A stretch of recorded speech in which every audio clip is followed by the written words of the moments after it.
चलिए शुरू करते हैं आज तगड़ा वाला सेशन। ठीक है। हाँ, एक और प्रचार उसके पहले। जिन लोगों ने अभी तक डीटी के लिए एनरोल नहीं करवाया, करवाना चाहते हो करवा लेना, फ्राइडे से क्लास है, करवा लेना। ठीक है। और नहीं करवाओगे तो अपने दोस्तों को बोल देना, वो करवा ले। चलिए स्टार्ट करते हैं जीएसटी से। सबको म्यूट पे डाल रहा हूँ। डाउट सेशन नहीं है, डाउट आना नहीं चाहिए, रिवीजन करने जा रहे, लेकिन सब फोकस करना। ठीक है। सुपर क्विक रहेगा तो सब फोकस करना, कोई इधर उधर मत जाना। हो सके तो सब कैमरा ऑन कर लेना ताकि मैं देखता रहूं तुम लोग को, ताकि तुम लोग का फोकस इधर उधर ना जाए। तो चलिए स्टार्ट करते हैं। सबसे पहले अपने क्या करते हैं, सबसे पहले इंट्रोडक्शन। जीएसटी का इंट्रोडक्शन में सबसे पहला चीज जो हमने पढ़ा था कि कोई भी ऐसा आर्टिकल नहीं था कि जो बोथ यूनियन और स्टेट को पावर देता था कि दोनों साथ में मिलके कुछ एक्ट कोई टैक्स चार्ज कर सके।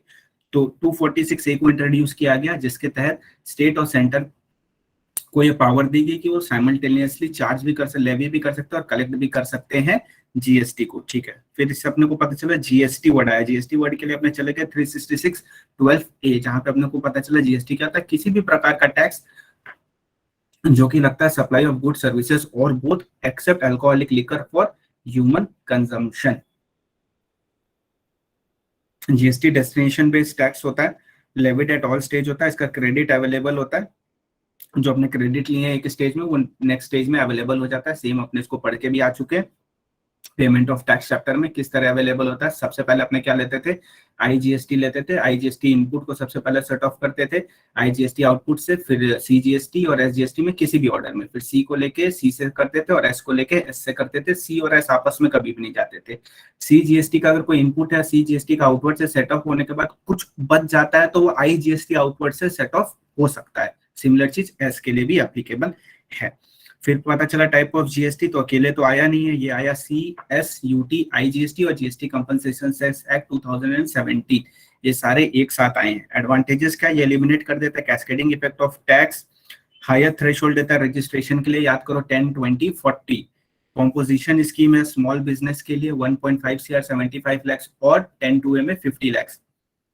Simple and easy online procedure है इसका। सारे टैक्सेस सब्स्यूम्ड हो गए क्या, नहीं नहीं, कुछ नहीं हुए। कौन नहीं हुए, custom duty, stamp duty, vehicle tax, excise on liquor, electricity, entertainment tax, entry tax and toll tax, road tax. कौन, custom duty, stamp duty, vehicle tax, excise on liquor, tax on supply of consumption of electricity, environmental tax, entry tax and toll tax and road tax. ठीक है। फिर अपना आया tobacco. तो tobacco के लिए अपने एक बहुत मस्त चीज बनाए हुए थे, उससे ही स्ट्रेट अवे करते हैं। यहाँ पे हमने क्या किया, टोबैको पे लगता है जीएसटी और सेंट्रल एक्साइज, ओपीएम पे लगता है जीएसटी और स्टेट एक्साइज, लिकर पे लगता है स्टेट एक्साइज एंड वैट। मतलब जब टोबैको का प्रोडक्शन होता है तो सेंट्रल एक्साइज लगता है, फिर बाकी चेन में जब सप्लाई होती है तो जीएसटी चार्ज हो जाती है। सेम ओपीएम में जब बनता है ओपीएम तो स्टेट एक्साइज लगता है, एंड जब सप्लाई चेन में पास ऑन होता है तो जीएसटी लगता है उसमें। लिकर के लिए स्टेट एक्साइज और वैट लगता है, क्यों, क्योंकि alcoholic liquor for human consumption को ऑलरेडी आर्टिकल के तहत ही बाहर रखा हुआ है, इसलिए इस पे जीएसटी चार्ज होती नहीं है। फिर नॉन टैक्सेबल सप्लाई के लिए अपने बोलते थे 5+1। 5+1 जो 5 है उनको नोटिफिकेशन के तहत बाहर रखा हुआ है, और जो 1 है उसको तो आर्टिकल के तहत बाहर रखा है, तो 5+1। Petroleum crude, petrol, ATF, natural gas, high speed diesel and alcoholic liquor for human consumption. Petroleum crude, petrol, ATF, natural gas, high speed diesel and alcoholic liquor for human consumption. Nil rated क्या होता है, nil rated मतलब वो supply जो column में अपने लिखा रहता है टैक्स, उसके कॉलम में 0% लिखा है, वो हो गया नील रेटेड। एग्जेम्प्ट कौन हो गया, जिसपे टैक्स तो लगता है बट अभी के लिए उसको बाहर रखा गया है। एग्जांपल इंटरेस्ट, एफडी पे interest, bank interest, saving interest, ये सारे। नॉन टैक्सेबल सप्लाई क्या हो गया, वही 5+1 जो अभी पढ़ के आई है। एक जीएसटी काउंसिल होता है जो स्टेट और सेंट्रल के बीच में होता है, मीडिएटर टाइप। हर चीज जीएसटी काउंसिल रिकमेंड करता है, उसके बाद ही जीएसटी एप्लीकेबल होता है। जीएसटी में कोई भी चेंज होता है तभी एप्लीकेबल होता है। तो एक्शन प्लान क्या है जीएसटी काउंसिल का, ये बताता है कौन कौन से टैक्स सब्स्यूम्ड होंगे, कौन से टैक्स एग्जेम्प्ट है, थ्रेशोल्ड लिमिट क्या है, जीएसटी रेट क्या है, ट्रेनिंग देगा, कंपनसेशन टू स्टेट डिसाइड करेगा, मैक्सिमम लिमिट 5 ईयर्स की है इसकी। ठीक है। तो डायरेक्ट क्वेश्चन आता है इसमें, क्या एक्शन प्लान है जीएसटी काउंसिल का, या क्या वर्क करता है जीएसटी काउंसिल, या इसी प्रकार से घुमा फिरा के यही क्वेश्चन पूछेंगे वो आपसे, तो आपको बोलना है कि कौन कौन से टैक्सेस सब्सिम्ड होते हैं ये बताता है, कौन कौन से गुड सर्विसेज एग्जाम्प्ट हो गए ये बताएगा, कौन सा क्या थ्रेशोल्ड लिमिट होगा ये बताएगा, जीएसटी रेट क्या होगी ये बताएगा, ट्रेनिंग देगा और कॉम्पनसेशन टू स्टेट डिसाइड करेगा।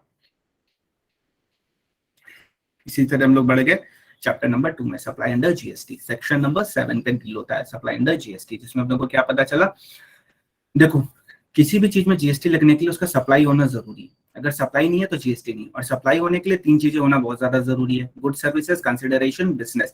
ठीक है, आप लोग भी इसको मन में बोलो, जैसे जैसे मैं बोलता हूँ आप लोग भी एक बार मन में रिवाइज करने का ट्राई करो, तो इससे आपको काफी हेल्प मिलेगा। तो अगर सप्लाई होगा तो 3 चीज होना चाहिए, good services, consideration, business. Consideration नहीं है फिर भी सप्लाई होगा, शेड्यूल 1 में लिखा है, सप्लाई है फिर भी सप्लाई नहीं मानेंगे, ये शेड्यूल 3 में लिखा हुआ है। गुड्स एंड सर्विसेज क्या होता है, गुड्स मतलब किसी भी प्रकार का movable property is goods, actionable claim, growing crops. Service मतलब एनीथिंग अदर देन गुड्स, और गुड्स एंड सर्विसेज दोनों में से किसको बाहर किया हुआ है, मनी एंड सिक्योरिटी। पैसे से एक्स्ट्रा पैसा कमाना, तो जो एक्स्ट्रा पैसा कमाया वो सर्विस का पार्ट हो जाएगा, वो एक्सक्लूड नहीं है, उस पर टैक्स लगता है, अभी के लिए एग्जम्प्ट करके रखा हुआ है। फिर अपने को पता है सप्लाई, सप्लाई मतलब क्या था, sale, transfer, barter, lease, rental, exchange, disposal. Manufacturing नहीं, यानी मैन्युफैक्चर की हो तो जीएसटी नहीं लगेगा, मैन्युफैक्चर करके उसको सेल करोगे, डिस्पोज करोगे, लीज पे दोगे, रेंट पे दोगे, कुछ भी दोगे, तब जीएसटी चार्ज होगा।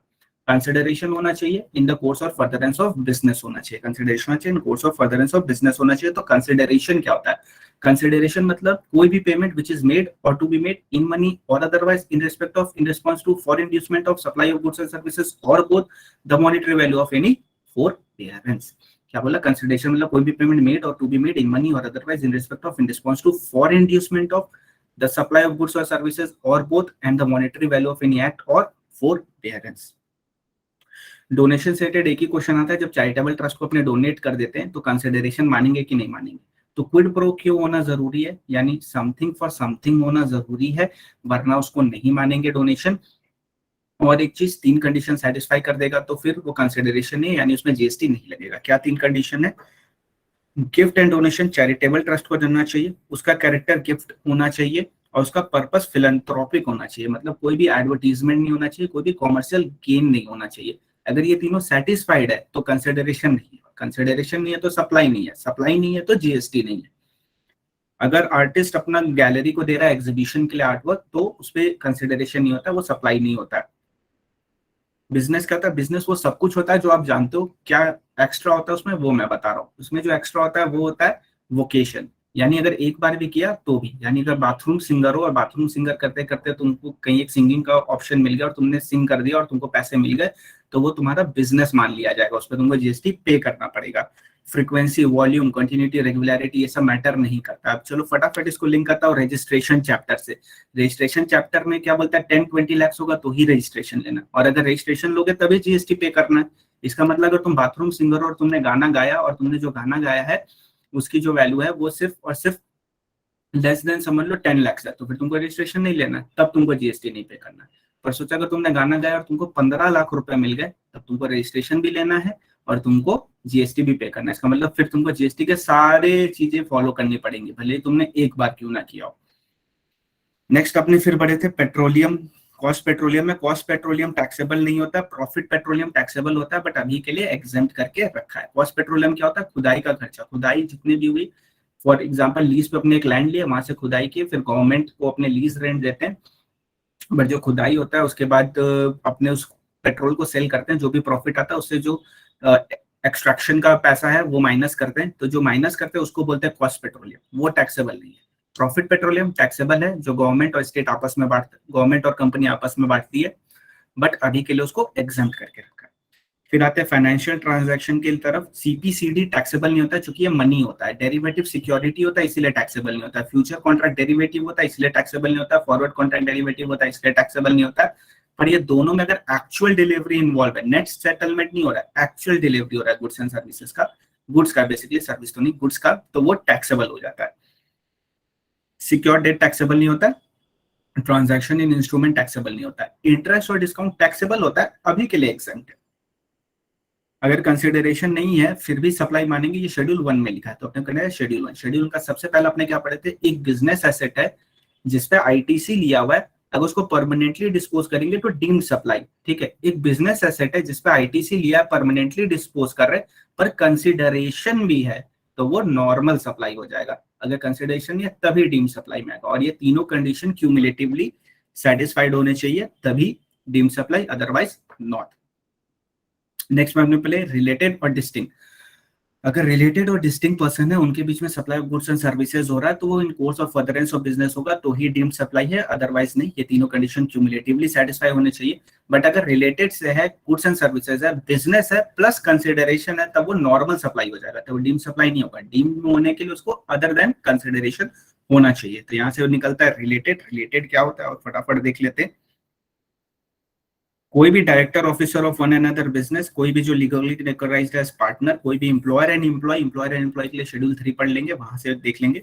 कोई पर्सन किसी को डायरेक्टली कंट्रोल कर रहा है, एक थर्ड पर्सन 2 पर्सन को कंट्रोल कर रहे हैं, 2 पर्सन मिलकर एक थर्ड पर्सन को कंट्रोल कर रहे हैं, तो ये सब रिलेटिव है।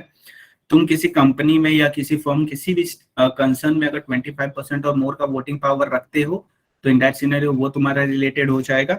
और फैमिली मेंबर्स रिलेटेड होते हैं। अब फैमिली मेंबर्स में एक ट्रिक है जो कि अपने को बहुत अच्छे से समझनी पड़ेगी, कंडीशनल एंड नॉन कंडीशनल। तो आप, आपकी वाइफ और आपके बच्चे ऑलवेज आपके रिलेटिव होंगे, वेदर डिपेंडेंट और not. But your parents, grand parents and your brothers and sister will only be your relative when they are wholly dependent on you. अगर वो आप पे होली डिपेंडेंट नहीं है तो वो आपके रिलेटिव नहीं कहलाएंगे।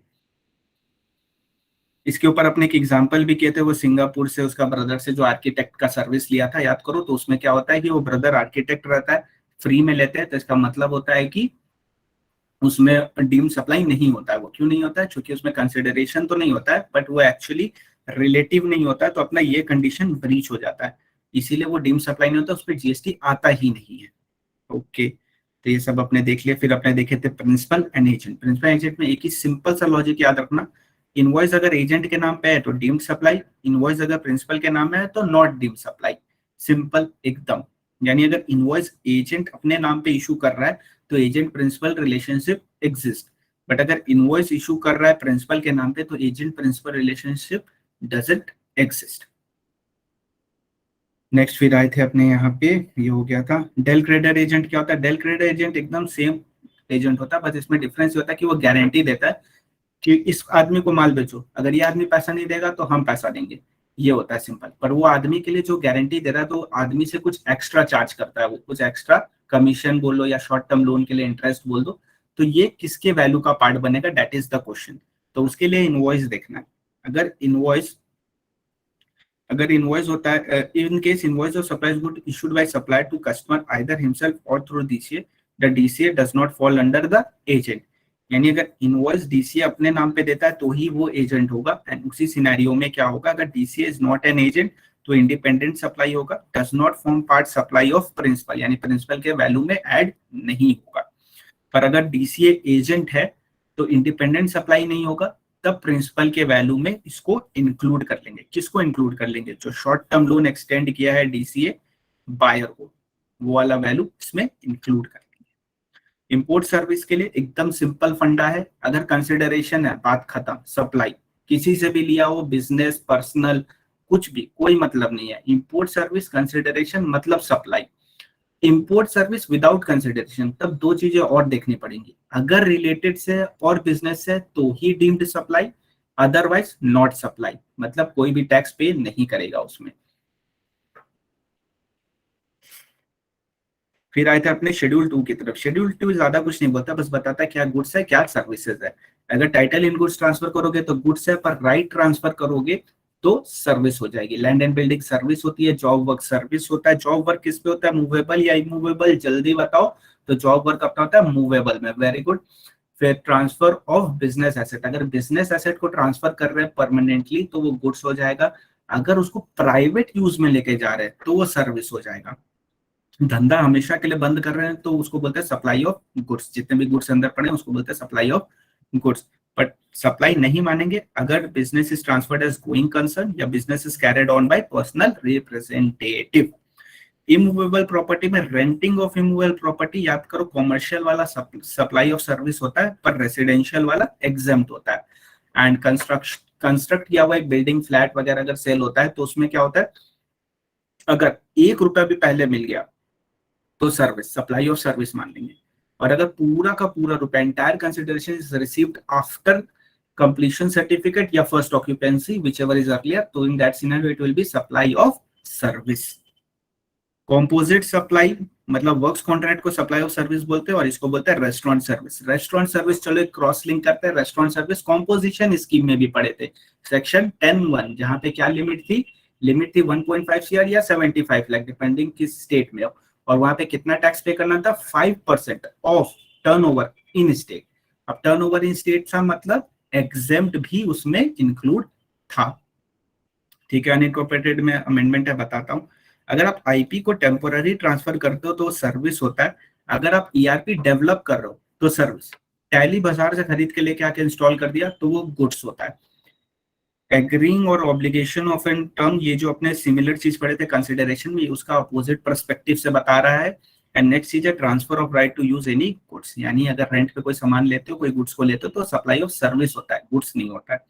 अमेंडमेंट क्या हुई? अमेंडमेंट बहुत सिंपल हुई है कि जो एक्टिविटी और transaction by person other than individual to its member और constituent for cash deferred payments और other valuable consideration will be treated as supply of service. मतलब दिमाग नहीं लगाना। अनइनकॉर्पोरेटेड एसोसिएशन अपने मेंबर को कोई भी गुड्स या सर्विस देगा तो सप्लाई ऑफ गुड्स और सर्विस माना जाएगा। दोनों को अब अलग अलग ट्रीट किया जाता है, एक साथ ट्रीट नहीं किया जाता है। टेनेंसी राइट, टेनेंसी राइट में अपने क्या पढ़े थे, आओ देख लेते हैं फटाफट। ठीक है, देखो लैंडलॉर्ड अगर टेनेंट को दे रहा है, ठीक है, लैंडलॉर्ड टेनेंट को एक घर दे रहा है, बोल रहा है यहाँ रहो, रेंट दे देना मेरे को, नॉर्मल, ठीक है, नॉर्मल ट्रांजैक्शन, तो सिनेरियो में जीएसटी लगता है एंड और कुछ नहीं होता है। बट अगर लैंडलॉर्ड टेनेंसी प्रीमियम ले रहा है, यानी पगड़ी ले रहा है टेनेंट से कि एक राइट उसको दे रहा है कि तुमको ये जगह हम खाली नहीं करवाएंगे, तो ये जो राइट दे रहा है ये सप्लाई ऑफ सर्विस हो जाएगा एंड इस पे जीएसटी आ जाएगा। एंड टेनेंसी प्रीमियम पगड़ी जब लैंडलॉर्ड टेनेंट को देता है, सॉरी लैंडलॉर्ड क्या बोलता है कि तुम ये जगह खाली कर दो, बदले में हम तुमको टेनेंसी प्रीमियम दे रहे हैं, थोड़ा ज्यादा पैसा दे रहे हैं कि आप खाली कर दो ये जगह। और जब वो खाली कर देता है तो ये हो जाता है एक एक्ट परफॉर्म किया, यानी कि सप्लाई ऑफ सर्विस हुई और जो पकड़ी गई वो कंसिडरेशन हुआ, तो इस सिनेरियो में भी जीएसटी आता है। एक और सिनेरियो में अगर टेनेंट के पास जब ये प्रीमियम आ जाता है ना, पगड़ी वाला राइट आ जाता है, टेनेंसी प्रीमियम देने के बाद जब राइट आ जाता है उसके पास, तो ये राइट को जब टेनेंट सेल करता है किसी और टेनेंट 2 को, तो उस सिनेरियो में भी वो सप्लाई ऑफ सर्विस होता है और टेनेंट 1 को उसमें टैक्स देना पड़ता है।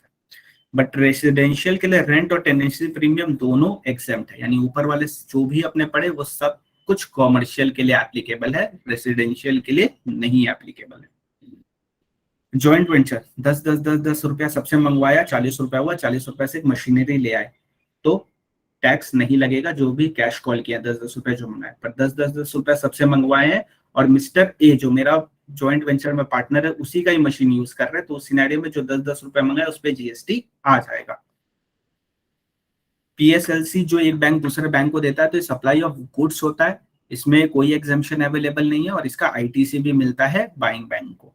ठीक है, शेड्यूल 3 क्या बोलता है, कुछ कुछ चीजें अगर सप्लाई है फिर भी उसको सप्लाई नहीं मानेंगे। अगर एम्प्लॉयर एम्प्लॉय का जो रिलेशनशिप है उस पर जीएसटी नहीं आता है, बट अगर एम्प्लॉयर एम्प्लॉय को कोई गिफ्ट देता है एक्सीडिंग 50,000 तो वो सप्लाई ऑफ गुड्स या सर्विस जो भी दिया है वो ट्रीट हो जाता है। ओके, अब एक बात मेरे को बताओ, अगर 50,001 है तो कितने पे जीएसटी आएगा? 50,001 पे आएगा कि 50,000? 50,001 पे होल अमाउंट पे आएगा। Very good. अगर कोई एम्प्लॉयर है वो एम्प्लॉय को एक्स्ट्रा पैसा दे रहा है कि एक काम कर, तो रिलायंस में ही रह, तू अदानी को ज्वाइन मत करना, तो जो एक्स्ट्रा रुपया मिला है वो एक्स्ट्रा रुपया will be taxable as supply of service. ठीक है, सर्विस बाय एनी कोर्ट और ट्राइब्यूनल कोई सर्विस देता है तो वो सप्लाई नहीं माना जाएगा। कोई भी फंक्शन परफॉर्म किया मेंबर का पार्लियामेंट के मेंबर के तहत या लेजिस्लेचर या पंचायत या म्युनिसिपैलिटी, तो वो नहीं माना जाएगा। Duty perform in hold any post in pursuance to provision of constitution, तो उस सिनेरियो में सप्लाई ऑफ सर्विस नहीं होगा। कोई भी duty perform as a person, as a chairperson और मेंबर और director in a body established by central government, तो उस सिनेरियो में सप्लाई ऑफ सर्विस नहीं होगा। मरने के बाद कोई भी सर्विस जो होती है वो तुम्हारी सारी की सारी सप्लाई नहीं मानी जाती है। लैंड वाला ऑलरेडी कर लिया। एक्शनेबल क्लेम को एक्सक्लूड किया, पर लॉटरी बेटिंग गैम्बलिंग अभी भी इंक्लूडेड है, यानी लॉटरी बेटिंग गैम्बलिंग में लगता है। आओ इसको वैल्यू सप्लाई से क्रॉस लिंक करते हैं। वैल्यू सप्लाई में अपने क्या पढ़े थे, लॉटरी के लिए वैल्यूएशन कैसे निकालते हैं, 100 डिवाइड बाय 128, फिर 1 और 2, ठीक है। Price notified in official gazette है या face value which ever is higher, इसका 100 डिवाइड बाई 128 है। एंड बेटिंग गैम्बलिंग वगैरह के लिए 100% of amount paid to totaliser या फेस वैल्यू जो भी दिया होगा। ये तीनों जो था वो इंपोर्ट के ये कस्टम्स के बाद होगा, ठीक है। Grant of alcoholic liquor licence कौन ग्रांट करता है? स्टेट गवर्नमेंट या स्टेट गवर्नमेंट ग्रांट करता है। तो स्टेट गवर्नमेंट जब ग्रांट करता है अल्कोहलिक लिकर लाइसेंस तो ये एग्जेम्प्ट है, ये सप्लाई नहीं माना जाएगा, ठीक है। बट जनरली माना जाता, बट इसको एग्जेम्प्ट कर दिया गया है वाया नोटिफिकेशन। फिर क्लैरिफिकेशन में क्या बोला गया? अगर कोई भी इंटर स्टेट मूवमेंट होता है किसी भी कन्वेंस का डिस्टिंक्ट पर्सन के बीच में, मतलब एक ब्रांच से दूसरे ब्रांच में जा रहा है, किस लिए? पैसेंजर को लेके जा रहा है या रिपेयर एंड मेंटेनेंस के लिए जा रहा है, तो उस सिनेरियो में सप्लाई ऑफ गुड्स और सप्लाई ऑफ सर्विस नहीं होगा। बट अगर वो फर्दर सप्लाई हो जाएगा कन्वेंस आगे जाके, यानी शोरूम में जा रहा है, शोरूम से फिर सेल हो जाएगा, तो उस सिनेरियो में फिर वो सप्लाई माना जाएगा। डीम सप्लाई या नॉर्मल सप्लाई वो डिपेंड करेगा कंसिडरेशन पे, कंसिडरेशन है तो नॉर्मल सप्लाई, नहीं है तो deem supply. Rig tools spares और all other wheels on vehicle like crane वगैरह अगर एक डिपार्टमेंट से दूसरे डिपार्टमेंट में जा रहा है, इंटर स्टेट मूवमेंट हो रहा है, तो सेम प्रोविजन एप्लीकेबल होगा। Composite and mix supply, composite supply mix supply में एक ही चीज जो डिफरेंस है वो है नेचुरली बंडल्ड होना चाहिए। लैपटॉप के साथ बैग कॉम्पोजिट या mix? Composite, very good. Okay, अपना एक स्पेशल पैकेज बनाते हैं जिसमें डेयरी मिल्क भी होता है, कोल्ड ड्रिंक भी होता है, सब कुछ होता है, वो क्या हो जाएगा? कॉम्पोजिट या mix? Mix, very good. Composite के लिए टैक्स रेट किसका लगता है? लैपटॉप या बैग? तो लैपटॉप का रेट लगेगा या बैग का रेट लगेगा? लैपटॉप का, वेरी गुड। और मिक्स सप्लाई में मान लो अपना कैडबरी वगैरह सब कुछ है, तो किसका रेट लगेगा? Higher rate, very good. Compromises of two or more taxable supply of goods or services or both or any combination thereof, which are naturally bundled and supplied in conjunction with one another, one of which is principal supply. Mixed supply is two or more individual supply. यहाँ पे taxable word use किया है, individual word use किया, मतलब अगर मैंने एक hamper बनाया उसमें चॉकलेट्स वगैरह भी है, कोल्ड ड्रिंक वगैरह सब है, और उसमें से एक एग्जेम्प्ट वाला है, तो क्या एग्जेम्प्ट वाले पे भी हायर रेट का टैक्स लग जाएगा? एग्जेम्प्ट ऑल्सो टैक्सेबल, वो भी हायर रेट से, वेरी गुड। प्रिंटिंग वाला, प्रिंटिंग वाले में दिमाग हो गया था खराब, तो उसके लिए अपने एक शॉर्टकट बनाए थे, चलो देख लेते क्या शॉर्टकट था उसका, काफी इजी था। प्रिंटिंग वाले के लिए शॉर्टकट था कि अगर books, pamphlet, brochure, annual report print करवा रहे हो तो supply of service. Envelope, letter card, printed box, tissues, napkin, wallpaper print करवा रहे हो तो supply of goods. Thinking process क्या रखना है? प्रिंसिपल सप्लाई क्या है? लेबर यानी सर्विस ज्यादा लग रहा है, रिसोर्स या गुड्स ज्यादा लग रहा है, दोनों में से लग कितना ज्यादा किसका रहा है, मतलब सप्लायर का लेबर ज्यादा लग रहा है या रिसोर्स ज्यादा लग रहा है। अगर रिसोर्स ज्यादा लग रहा है तो सप्लाई ऑफ गुड्स बोल देना, लेबर ज्यादा लग रहा है तो सप्लाई ऑफ सर्विस बोल देना। वैसे एग्जाम में आएगा यही इसी में से, तो इसको लर्न कर लोगे तो भी काम हो जाएगा। यहाँ खत्म होता है चैप्टर नंबर 2, अब चलते हैं चैप्टर नंबर 3। उसके पहले मैं पी लेता हूँ पानी।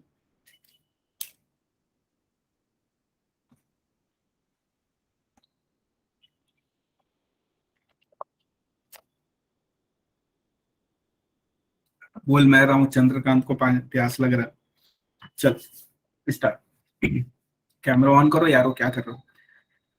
Time of supply, time of supply always determine section 12, 13 और इन रेयर सर्कमस्टेंसेस सेक्शन 14, और कोई है ही नहीं इसका सेक्शन। पर 31 क्यों पढ़ना पड़ता है? क्योंकि कहीं कहीं last date of issue of invoice word use किया हुआ है, तो उसको समझने के लिए 31 पढ़ना पड़ता है। तो अगर अपने देखते हैं सेक्शन नंबर 31 में पहला दो अपने कर लेते हैं। गुड्स, गुड्स के केस में last date of issue of invoice before और at the time of removal, यानी जिस दिन रिमूव हुआ वो तो लास्ट डेट हो जाएगा, इनवॉइस तो तुमको तब तक देना ही पड़ेगा। और सर्विस के केस में कब होता है? बिफोर और आफ्टर, यानी पहले भी दे सकते हो, खत्म हुआ तब भी दे सकते हो, खत्म होने के बाद भी दे सकते हो, बट नॉट बियॉन्ड 30 डेज। और बैंक के केस में 45 days from the date of supply of service. 31 तो पढ़ लिया, अब आते हैं 12 में। 12 में है तो 12(2) पता चला। फॉरवर्ड चार्ज क्या बोलता है? Date of issue of invoice या last date of issue of invoice, which ever is earlier. Date of issue of invoice तो अपने को पता चल जाएगा, जिस दिन भी इनवॉइस इशू किया लिख के दिया वो date of issue of invoice. Last date of issue of invoice section number 31, जो कि बोलता है date of removal should be the last date of issue of invoice, इसलिए सेक्शन 31 पढ़े। पर टीओएस तो 12(2) से ही डिटरमाइन होगा फॉरवर्ड चार्ज गुड्स के केस में। इन दोनों में विच एवर इज अर्लियर होता है। नोटिफिकेशन 66/2000 एंड जल्दी बोलो 2000 एंड 17, वेरी गुड, 2017। उसमें क्या होता है कि एडवांस पे जीएसटी नहीं आएगा इन केस ऑफ गुड्स। फिर आई 13(2), 13(2) में बोलता है if invoice is within time या not within time. Within time कब होता है? जब invoice is issued before, at the time या after, but not beyond 30 days. अगर 30 डेज के अंदर तक इनवॉइस आ जा रहा है, और 45 इन केस ऑफ बैंकिंग, तो इनवॉइस और payment which ever is earlier will be the TOS. And अगर 30 डेज के बाद आ रहा है तो पेमेंट और completion which ever is earlier will be your TOS as per 13(3). Okay, तो टीओएस का क्या फंडा है? टीओएस का फंडा बहुत सिंपल है। जिस मंथ टीओएस आएगा उस पर्टिकुलर सप्लाई का, उस मंथ के नेक्स्ट मंथ के 20th तक पेमेंट करना पड़ता है अलोंग विद जीएसटीआर 3P। फिर है 12(3). अगर फॉरवर्ड चार्ज, सॉरी, गुड्स का आरसीएम, अगर गुड्स का आरसीएम है तो 12(3) अप्लाई कर देंगे। उसमें क्या बोलेंगे? जिस दिन गुड्स रिसीव हुआ या जिस दिन हमने पेमेंट किया या 31st day from supplier invoice, ये तीनों में which ever is earlier will be the TOS. 31st day from supplier invoice बोल रहा हूँ, last date of issue of invoice नहीं बोल रहा हूँ। 31st day from actual supplier invoice या पेमेंट या रिसीप्ट, ये तीनों में विच एवर इज अर्लियर वो टीओएस हो जाएगा। 13(3) RCM in case of service. तो यहाँ पे अपने को एक चीज पता चली कि सर्विस तो टेंजेबल है नहीं, दिखती नहीं है, तो वो पॉइंट हटा दिया। सीधा क्या 30 डेट ऑफ पेमेंट, 31st का डबल कर दिया 61st day from supplier invoice which ever is earlier, यानी डेट ऑफ पेमेंट या 61st day from supplier invoice which ever is earlier. इसमें अपने को क्या एक्सक्लूड करना है? Date of invoice, date of invoice को एक्सक्लूड करना है। वाउचर के केस में क्या होता है? अगर आइडेंटिफाइबल है तो date of issue of voucher, अगर आइडेंटिफाइबल नहीं है तो date of redemption of voucher. क्या आइडेंटिफाइबल है? जिस चीज में रिडीम होगा वो। इसको लिंक करते हैं वैल्यू ऑफ सप्लाई। वहां आपने क्या पढ़े थे? वाउचर का वैल्यू क्या होता है? जिस चीज में वो रिडीम होने वाला है वो वैल्यू होती है उसकी। Interest, late fees, penalty for delay payment of consideration, इसका टीओएस किस दिन आता है? Date on which supplier receive such interest, late fees और payment for delay payment of consideration. Okay, ये पार्ट करता है वैल्यू का। देखो ये इंटरेस्ट ऑन बैंक लोन वगैरह नहीं है, लोन इंटरेस्ट नहीं है, ये डिले पेमेंट का इंटरेस्ट है, वो ऐड कर रहा है। क्योंकि बैंक लोन वगैरह जो इंटरेस्ट है वो सब तो एग्जेम्प्ट है। ठीक है, फटाफट बता दो इसका वैल्यू ऑफ सप्लाई में जब इसको ऐड करते हैं सप्लाई का, तो कौन से सेक्शन में करते हैं? Inclusive of tax, very good. और इसको कौन से सेक्शन में करते हैं अपने? याद करो, 15(2)D, very good, 15(2)D correct, 15(2)D में ही करते हैं, very good. Date of payment, date of payment क्या लेना? बुक्स ऑफ अकाउंट्स या credited to bank account which ever is earlier. पर जब आरसीएम बेसिस में देखेंगे तो रेसिपेंट के पॉइंट ऑफ व्यू से देखना है। जिस दिन रेसिपेंट के बैंक अकाउंट से निकला या जिस दिन रेसिपेंट के बुक्स ऑफ अकाउंट्स में एंट्री हुआ, ये दोनों में विच एवर इज अर्लियर लेना है। तो एग्जाम में कभी कभी अपने को गोल करता है, गोल कैसे करेगा? आरसीएम का क्वेश्चन होगा और डेट ऑफ पेमेंट वगैरह सप्लायर का दिया होगा, तो अर्लियर करके मत आ जाना, ध्यान रखना इस चीज का। रेसिपेंट में आरसीएम में रेसिपेंट का देखना है एंड नॉर्मल वाले में सप्लायर का देखना है, फॉरवर्ड वाले में सप्लायर का देखना है। Change in effective rate of tax, change in effective rate of tax. Okay, तो इसमें क्या पढ़े थे अपने? और इसमें देख लेते फटाफट क्या पढ़े थे शॉर्टकट में।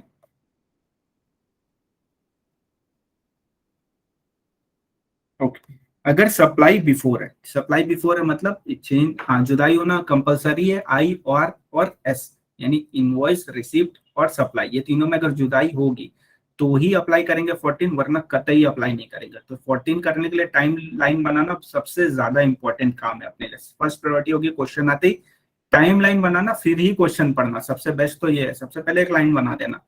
ठीक है, लाइन को वर्किंग नोट में बना सकते हैं क्या? हाँ बिल्कुल बना सकते हैं, अच्छा इंप्रेशन जाएगा, उससे मार्क्स अपने थोड़े इंक्रीज होने के और चांस हो जाएंगे कि हाँ लगेगा कि इसको आता है। तो सप्लाई अगर बिफोर है, ठीक है, सप्लाई अगर बिफोर है यानी change in effective rate of tax होने के पहले सप्लाई है, तो आई और R which ever is earlier लेते हैं, आई और R which ever is earlier लेते हैं। पहले सप्लाई किया फिर सीआरटी हुआ, तो आई और R which ever is earlier. Supply after है यानी पहले सीआरटी हो गई फिर सप्लाई हुई, तो आई और R which ever is later होता है। ठीक है, which ever is later, correct. But अगर सप्लाई आफ्टर है और सीआरटी हो गया फिर सप्लाई भी, पर आई और आर दोनों सीआरटी के पहले, दोनों, तो आई और R which ever is earlier लेते हैं। Very good. इसमें डेट ऑफ पेमेंट थोड़ा डिफरेंट हो जाता है। इसमें डेट ऑफ पेमेंट क्या हो जाता है? देखो जनरली डेट ऑफ पेमेंट मतलब जिस दिन सीआरटी हुई वहां से 4 वर्किंग डेज के अंदर अगर बैंक में डिपॉजिट किया तो जो पढ़े हैं वही बुक्स एंट्री या bank which ever is earlier.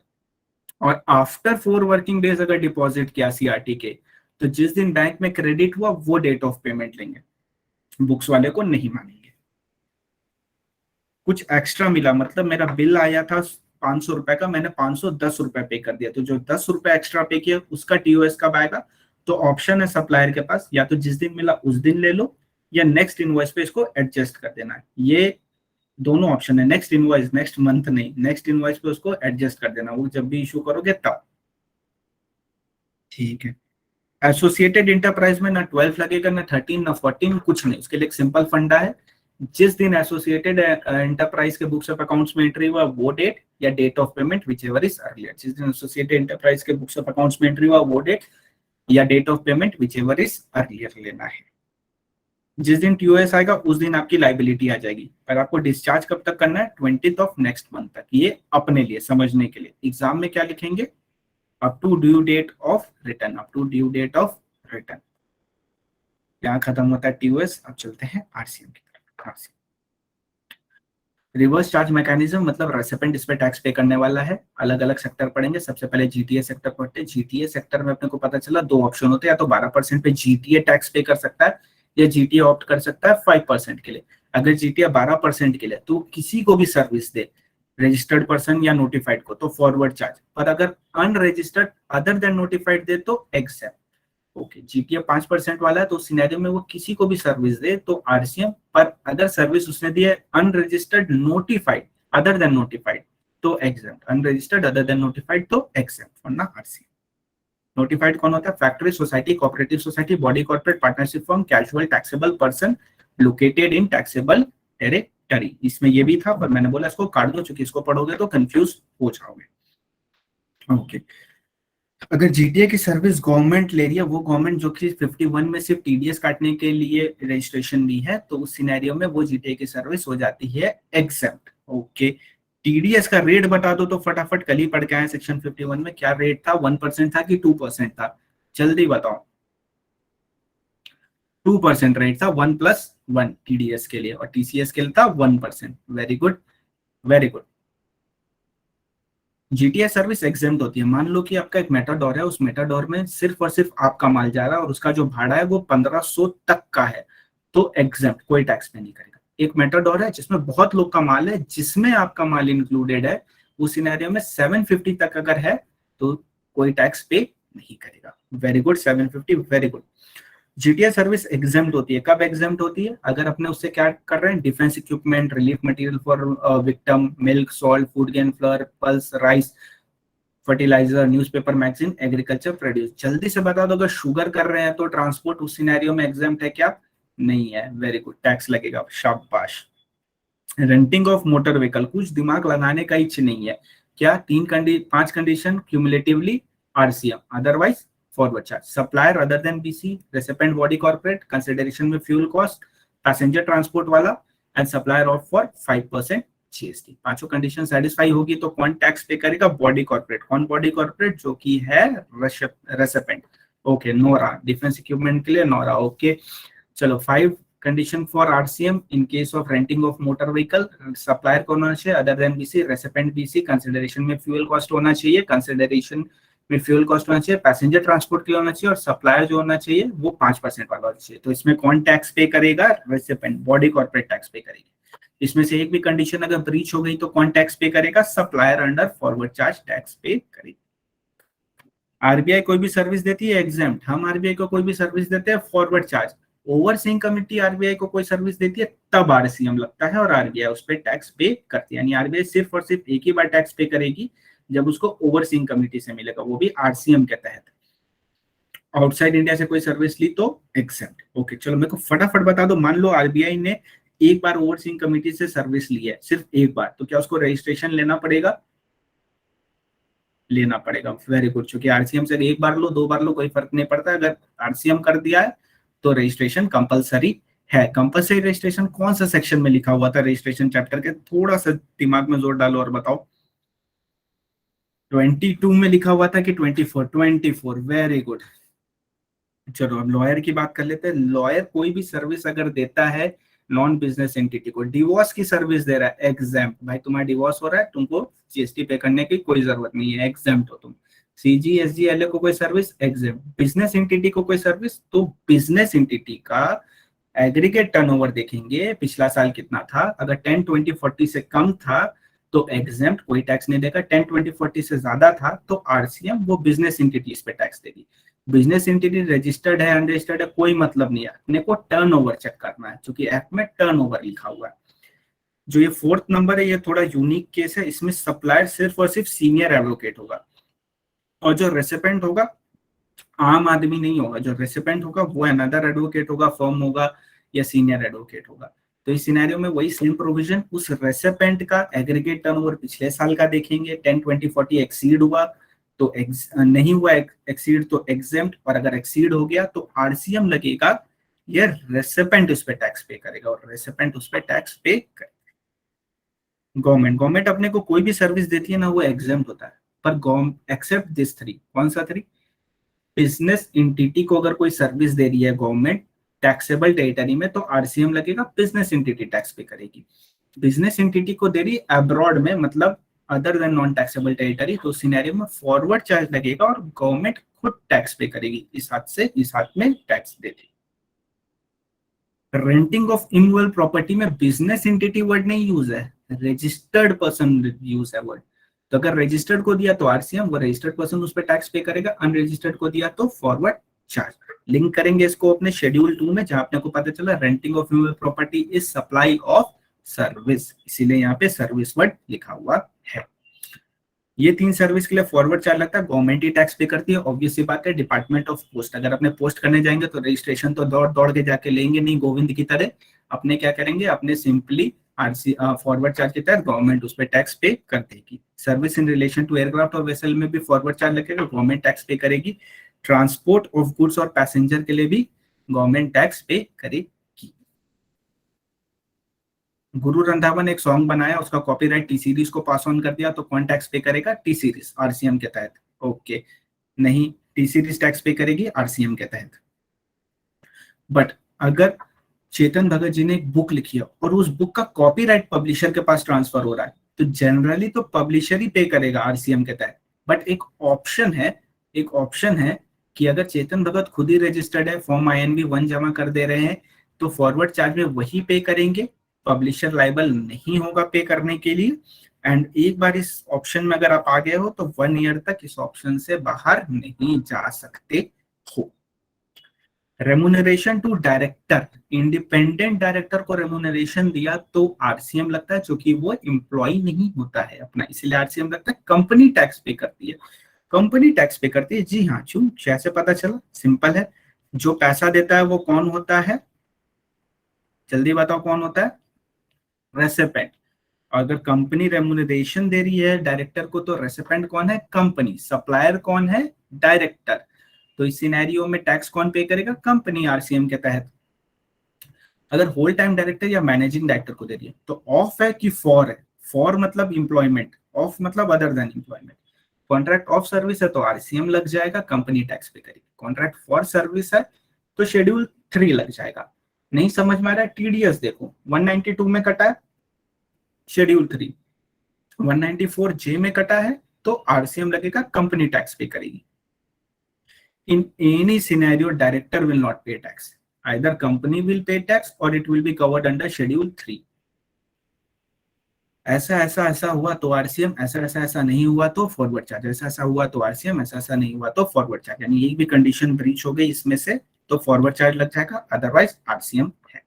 Insurance agent insurance company को सर्विस दे रहा है, इंश्योरेंस कंपनी टैक्स पे करेगी। रिकवरी एजेंट बैंक को दे रहा है, बैंक पे करेगा।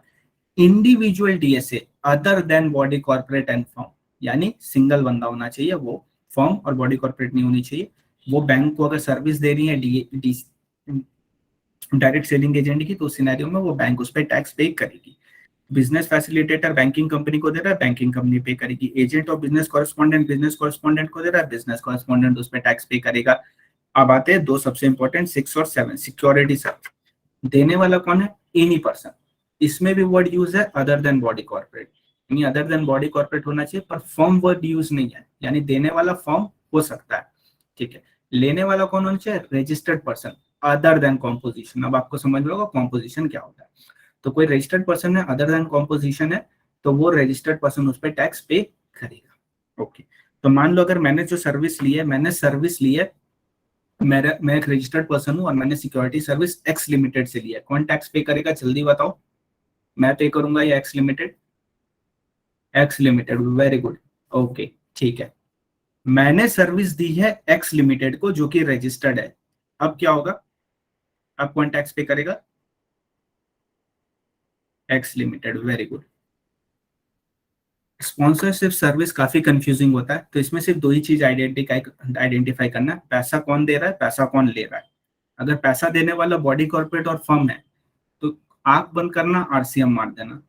अगर पैसा देने वाला बॉडी कॉर्पोरेट और फर्म है तो आंख बंद करना और आरसीएम मार देना।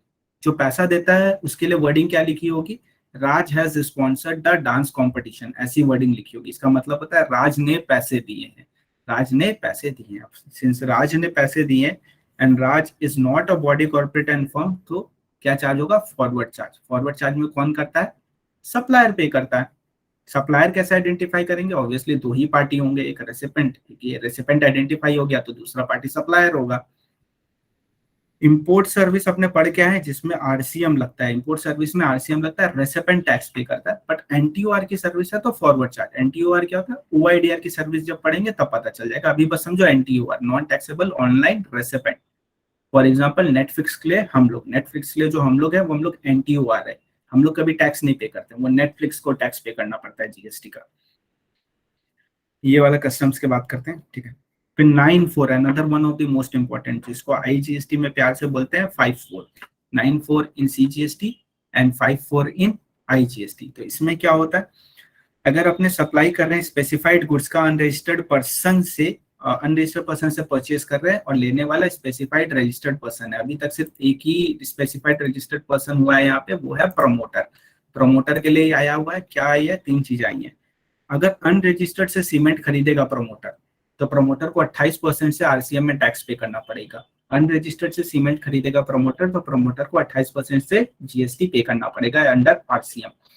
कैपिटल गुड्स अगर खरीदेगा अनरजिस्टर्ड से प्रमोटर तो प्रमोटर को नोटिफाइड रेट से आरसीएम पे करना पड़ेगा। प्रमोटर अगर अनरजिस्टर्ड से खरीद रहा है तो उसको नोटिफाइड रेट से प्रमोटर को पे करना पड़ेगा under RCM.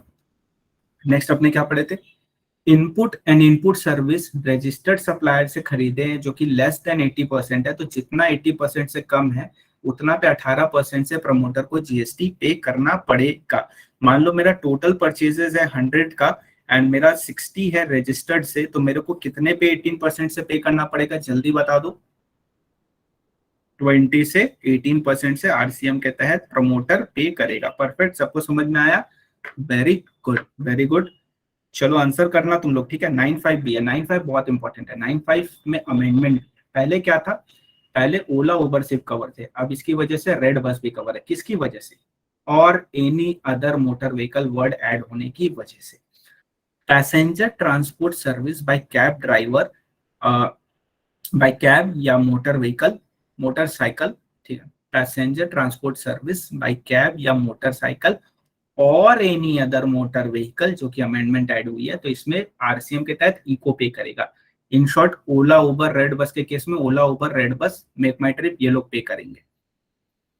Service by way of providing accommodation in hotel, in guest house या हाउस कीपिंग सर्विस, ऊपर वाला ओयो वाली, सेकंड वाला अर्बन क्लैब की सर्विस। तो इस सिनेरियो में अगर होटल ऑलरेडी रजिस्टर्ड है तब तो फॉरवर्ड चार्ज लगेगा, वो होटल ही पे करेगा। बट अगर होटल खुद रजिस्टर्ड नहीं है तो आरसीएम लगेगा और इको उस पे टैक्स पे करेगा। इको उस पे टैक्स पे करेगा मतलब ओयो उस पे टैक्स पे करेगा, अर्बन क्लैब उस पे टैक्स पे करेगा। नेक्स्ट अमेंडमेंट बहुत इंपॉर्टेंट है जिसमें बोलता है स्विगी एंड जोमेटो की सर्विस पे स्विगी एंड जोमेटो टैक्स पे करेंगे अंडर आरसीएम। एक रेस्टोरेंट से आपने खाना ऑर्डर किया, खाना देने वाला रेस्टोरेंट, खाना खाने वाले आप, पैसा देने वाले भी आप, लेकिन टैक्स बेचारा जोमेटो और स्विगी पे करेंगे आरसीएम के तहत, ठीक है। बेचारे तो है नहीं, आजकल कोई भी ऑफर नहीं देते, तो स्विगी और जोमेटो उस पर टैक्स पे करेंगे। लेकिन अब जो बोलने जा रहा हूँ, अगर उस रेस्टोरेंट से मंगाओगे तो नॉर्मल कोई आरसीएम वगैरह नहीं लगेगा, जो भी नॉर्मल ट्रीटमेंट होता है वो होगा। एक ऐसा रेस्टोरेंट जो कि एक ऐसे प्रेमाइसिस में है जिस प्रेमाइसिस का hotel accommodation charges declare tariff is more than equal to 7,500 per day, 7,500 per day है या उससे ज्यादा है, उस होटल में वो रेस्टोरेंट है और उस रेस्टोरेंट से स्विगी जोमेटो कर रहे हैं, तब स्विगी जोमेटो उस पर टैक्स पे नहीं करेंगे, वो होटल उस पर टैक्स पे करेगा। वो डिपेंड करता है कि उसका टर्नओवर क्या है। टर्नओवर जल्दी बता दो, होटल वाले के लिए 40 लाख हो सकता है क्या कभी भी रजिस्ट्रेशन के लिए? नहीं हो सकता है। 40 लाख किसके लिए था? सिर्फ गुड्स वाले के लिए। सिर्फ 10-20 हो सकता है, डिपेंड करता है कहाँ पे है वो। No, very good. ये वाला जो क्लैरिफिकेशन है पूरा जीएसटी होने का बाद पढ़ेंगे तो और अच्छे से समझ में आएगा। अभी आता है रजिस्ट्रेशन की तरफ।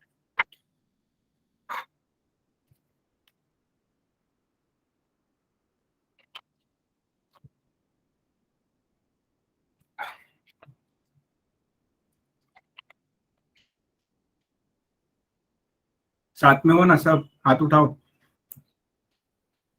Very good.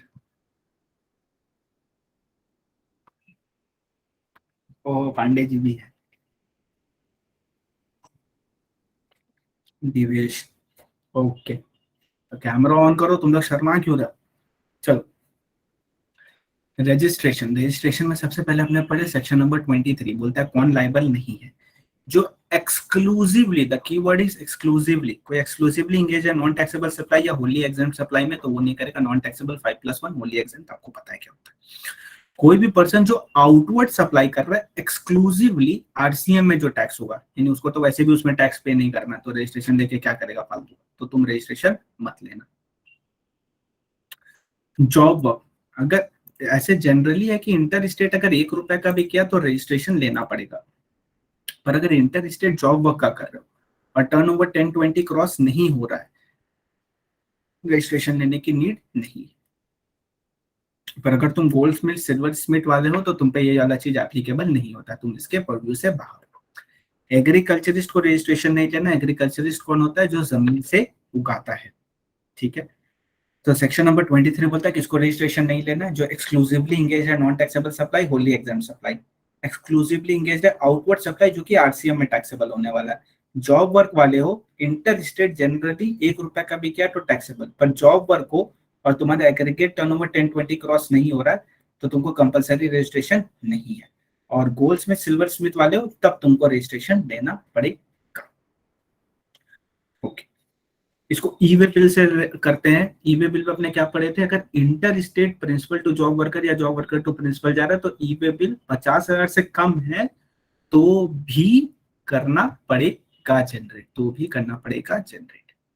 एग्रीकल्चरिस्ट को कंपलसरी रजिस्ट्रेशन नहीं है। मेरे को फटाफट बता दो, शुगर केन जो उगा रहा है उसको रजिस्ट्रेशन लेने की नीड है क्या? नहीं। पर जो शुगर मैन्युफैक्चर कर रहा है उसको रजिस्ट्रेशन लेना है क्या? Yes, very good, very good. Section number 22 बोलता है पर्सन लाइबल फॉर रजिस्ट्रेशन। तो कौन कौन है liable for registration? If aggregate turnover of taxable supply exceed threshold. इस ग्रीन वाले टैक्सेबल सप्लाई पे काफी ज्यादा डिस्कशन हुआ था, तो आप लोग को समझ में आ गया होगा किसकी बात कर रहा हूं मैं। अगर टैक्सेबल सप्लाई एक्सीड करेगा थ्रेशोल्ड, तो थ्रेशोल्ड क्या है? 10-20-40। 10 किसके लिए? M2NT के लिए 10 है, 10 लाख। यानी अगर 10 लाख एक्सीड करेगा तो रजिस्ट्रेशन लेना पड़ेगा। M2NT मतलब मिजोरम, मणिपुर, नागालैंड, त्रिपुरा। मिजोरम, मणिपुर, नागालैंड, त्रिपुरा के लिए 10 लाख। मेघा, अरुण, टीपू, सिक्किम गए के लिए 20 लाख। मेघालय, अरुणाचल प्रदेश, तेलंगाना, पुडुचेरी, उत्तराखंड, सिक्किम के लिए 20 लाख। हज एंड अदर्स के लिए general limit is 20 lakh. For हज and others general limit is 20 lakh. But if intra state supply कर रहे हो, गुड्स का कर रहे हो, सर्विस का नहीं कर रहे हो, नोटिफाइड गुड्स का नहीं कर रहे हो। नोटिफाइड गुड्स क्या होता है? पिता याद करो पढ़े थे, pan masala, ice cream, tobacco, aerated water and addition हुआ है उसमें अमेंडमेंट, वही फ्लाई एश ब्रिक वगैरह, वो लिस्ट वाली जो है आप पढ़ोगे तो आपको याद आ जाएगा। अगर वो सारे कर रहे हो तो नहीं मिलेगा, अदरवाइज तुमको 40 लाख की लिमिट मिल जाएगी। नोटिफिकेशन 10 2019। Very good. आज एंड अदर्स के लिए 2019 नोटिफिकेशन 10 2019 एप्लीकेबल होता है। इंट्रा कर रहे हो, गुड्स का कर रहे हो, सर्विस नहीं कर रहे हो, नोटिफाइड नहीं कर रहे हो, तो उस सिनेरियो में तुम्हारे लिए लिमिट हो जाएगी 40 लाख। हज हज हज हज हज मतलब क्या हो गया? हिमाचल प्रदेश, जम्मू एंड कश्मीर, आसाम। हिमाचल प्रदेश, जम्मू एंड कश्मीर, आसाम और बाकी सारे स्टेट। अलग करने का रीजन, जो कि फर्स्ट चैप्टर में नोटिफाइड वर्ड इस तरह करके लिखा हुआ था, तो आप लोग कंफ्यूज ना हो, इसीलिए इसको अलग कर दिया गया है। ठीक है, तो इन लोग को कंपलसरी रजिस्ट्रेशन लेना पड़ेगा। आओ एक चीज देख लेते हैं फटाफट जो कि थोड़ा सा इंपॉर्टेंट है। चलो फटाफट अपने क्या पढ़े थे, महाराष्ट्र मिजोरम टैक्सेबल टैक्सेबल 8 लाख 9 लाख, तो एग्रीगेट टर्नओवर हो गया 9 लाख। फिर अपने क्या निकालते थे, applicable aggregate turnover. Applicable aggregate turnover क्या होता है, इसमें से इसमें जो लोअर है या जो हायर है क्या लेते थे, लोअर। वेरी गुड, लोअर लेते थे। जब लोअर लेते थे तो अपने को पता चला महाराष्ट्र के लिए लिमिट है 20 लाख, मिजोरम के लिए 10 लाख, तो यहाँ पे अपने क्या लिए थे 10 लाख। अब एग्रीगेट टर्नओवर अगर 9 लाख एक्सीड नहीं हुआ है तो इसका मतलब दोनों में रजिस्ट्रेशन नहीं लेना है। 16 लाख एग्रीगेट टर्नओवर आया, एप्लीकेबल सेम, लोअर लिया 10 लाख आया। अब लोअर लिया 10 लाख आया, aggregate is 10 lakh, applicable is aggregate is 16 lakhs, applicable is 10 lakhs, is exceed applicable aggregate turnover exceed applicable aggregate turnover, तो दोनों में रजिस्ट्रेशन लेते थे। फिर बात आई नॉन टैक्सेबल वाले की, तो यहाँ पे अपने को ये पता चला कि अपने सबसे पहले कैलकुलेट करेंगे एग्रीगेट टर्नओवर, फिर एप्लीकेबल एग्रीगेट टर्नओवर जब करेंगे तो नॉन टैक्सेबल वाले को नहीं कंसिडर करेंगे। जीरो मत बोलना, जीरो बोलोगे तो विच एवर इज लोअर में जीरो आ जाएगा, जीरो नहीं, कंसीडर ही नहीं करेंगे। एंड फिर उसके बेसिस पे डिसाइड करेंगे। अगर मान लो रजिस्ट्रेशन आ जाता है, जैसे इस एग्जांपल पे रजिस्ट्रेशन आ गया, तब अपने सिर्फ और सिर्फ टैक्सेबल वाले पे लेंगे, नॉन टैक्सेबल पे नहीं लेंगे। नॉन टैक्सेबल भी कर रहे हैं और एग्जाम्प्ट भी कर रहे हैं, और एप्लीकेबल एग्रीगेट टर्नओवर को एक्सीड कर रहा है एग्रीगेट टर्नओवर, तो बताओ उस स्टेट पे लेंगे रजिस्ट्रेशन। यहाँ नॉन टैक्सेबल भी है और एग्जाम्प्ट भी है, दोनों है, तब क्या होगा, तब यहाँ पे रजिस्ट्रेशन लेंगे मिजोरम में।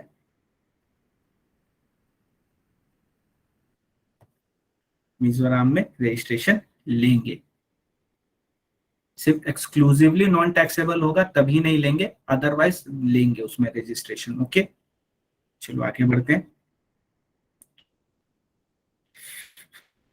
इको एनालिसिस, इको एनालिसिस में हमने क्या पढ़े, सबसे पहली बात तो याद रखना कि ई कॉमर्स ऑपरेटर को कंपलसरी रजिस्ट्रेशन है। अपने ई कॉमर्स ऑपरेटर का एनालिसिस नहीं कर रहे, अपने एनालिसिस कर रहे जो उसके थ्रू सप्लाई कर रहा है। अब उसके थ्रू या तो गुड सप्लाई कर सकते हो या तो सर्विस सप्लाई कर सकते हो। अगर गुड सप्लाई करोगे तो कंपलसरी रजिस्ट्रेशन, यानी अगर अमेजोन पे तुमको सेल करना है तो तुमको जीएसटी रजिस्ट्रेशन कंपलसरी लेना पड़ेगा। अगर तुम सप्लाई ऑफ सर्विस करो तो देखेंगे 95 वाले हो क्या, यानी ओला, उबर, तुम्हारा ओयो, अर्बन क्लैब और तुम्हारा स्विगी जोमेटो, अगर इसके थ्रू कर रहे हो तो एग्जाम फ्रॉम रजिस्ट्रेशन हो। पर अदर देन 95 वाले से कर रहे हो तो तुमको रजिस्ट्रेशन लेना पड़ेगा only if your turnover exceed threshold. Other than 95 मतलब वही policybazaar.com ये सब जो होता है ना, अगर इनके थ्रू करोगे तो तुमको रजिस्ट्रेशन लेना पड़ेगा।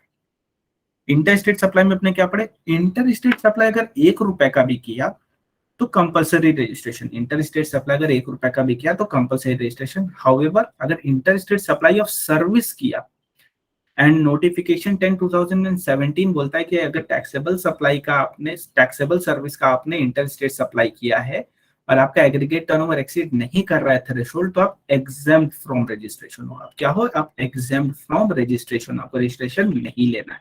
सर्विस के लिए याद रखना, गुड्स के लिए ये नहीं है, तो कंफ्यूज मत होना, सिर्फ और सिर्फ सर्विस के लिए है ये। हैंडीक्राफ्ट गुड और जॉब वर्क दोनों के लिए एक ही चीज बोला कि अगर aggregate turnover does not exceed threshold तो एग्जाम्प्ट फ्रॉम रजिस्ट्रेशन हो आप लोग। ठीक है, चलो एक चीज मेरे को बताओ, हैंडीक्राफ्ट गुड्स, ठीक है, aggregate turnover does not exceed threshold so it is exempt from registration. So handicraft goods वाला एक इंटर स्टेट सप्लाई कर देता है तो ई वे बिल जनरेट करना पड़ेगा कि अगर 50,000 से कम है तो। Yes, very good. Section 24 talks about compulsory registration. Inter state के लिए ऊपर जो चार्ट पड़ा उससे रजिस्टर रेफर करना। CTP compulsory registration. आरसीएम में जो सर्विस ले रहा है रेसिपेंट उसको कंपलसरी रजिस्ट्रेशन है, पर आरसीएम में जो सर्विस दे रहा है एक्सक्लूसिवली वो एग्जाम, वो उसको कंपलसरी रजिस्ट्रेशन नहीं है। ओके, 95 वाले को कंपलसरी रजिस्ट्रेशन, ऊपर चार्ट पढ़ लेना। एनआरटीपी को कंपलसरी रजिस्ट्रेशन है, सेक्शन 51 वाले को कंपलसरी रजिस्ट्रेशन है, एजेंट प्रिंसिपल में अभी पढ़ेंगे। आईएसडी को कंपलसरी रजिस्ट्रेशन है, ओआईडीआर को कंपलसरी रजिस्ट्रेशन है। इसमें ऐड कर लेना e commerce operator, e commerce operator को भी कंपलसरी रजिस्ट्रेशन होता है। रजिस्ट्रेशन पैन बेस्ड होता है, स्टेट स्पेसिफिक होता है, म्हणजे वही एग्रीगेट टर्नओवर और एप्लीकेबल एग्रीगेट टर्नओवर जो अपने कॉलम बनाते हैं ये उसकी बात कर रहा है। आप आपका लिमिट क्रॉस हो गया 10 लाख, तो आपको कितने दिन के अंदर अप्लाई करना है जल्दी बता दो। जिस दिन क्रॉस हुआ वहां से 30 डेज के अंदर, वेरी गुड, वहां से 30 डेज के अंदर अप्लाई कर देना। सीटीपी एनआरटीपी प्रायर अप्लाई करते हैं क्या? प्रायर अप्लाई करना है ना उनको 5 दिन पहले, करेक्ट। सीटीपी एनआरटीपी दोनों को 5 डेज, वेरी गुड।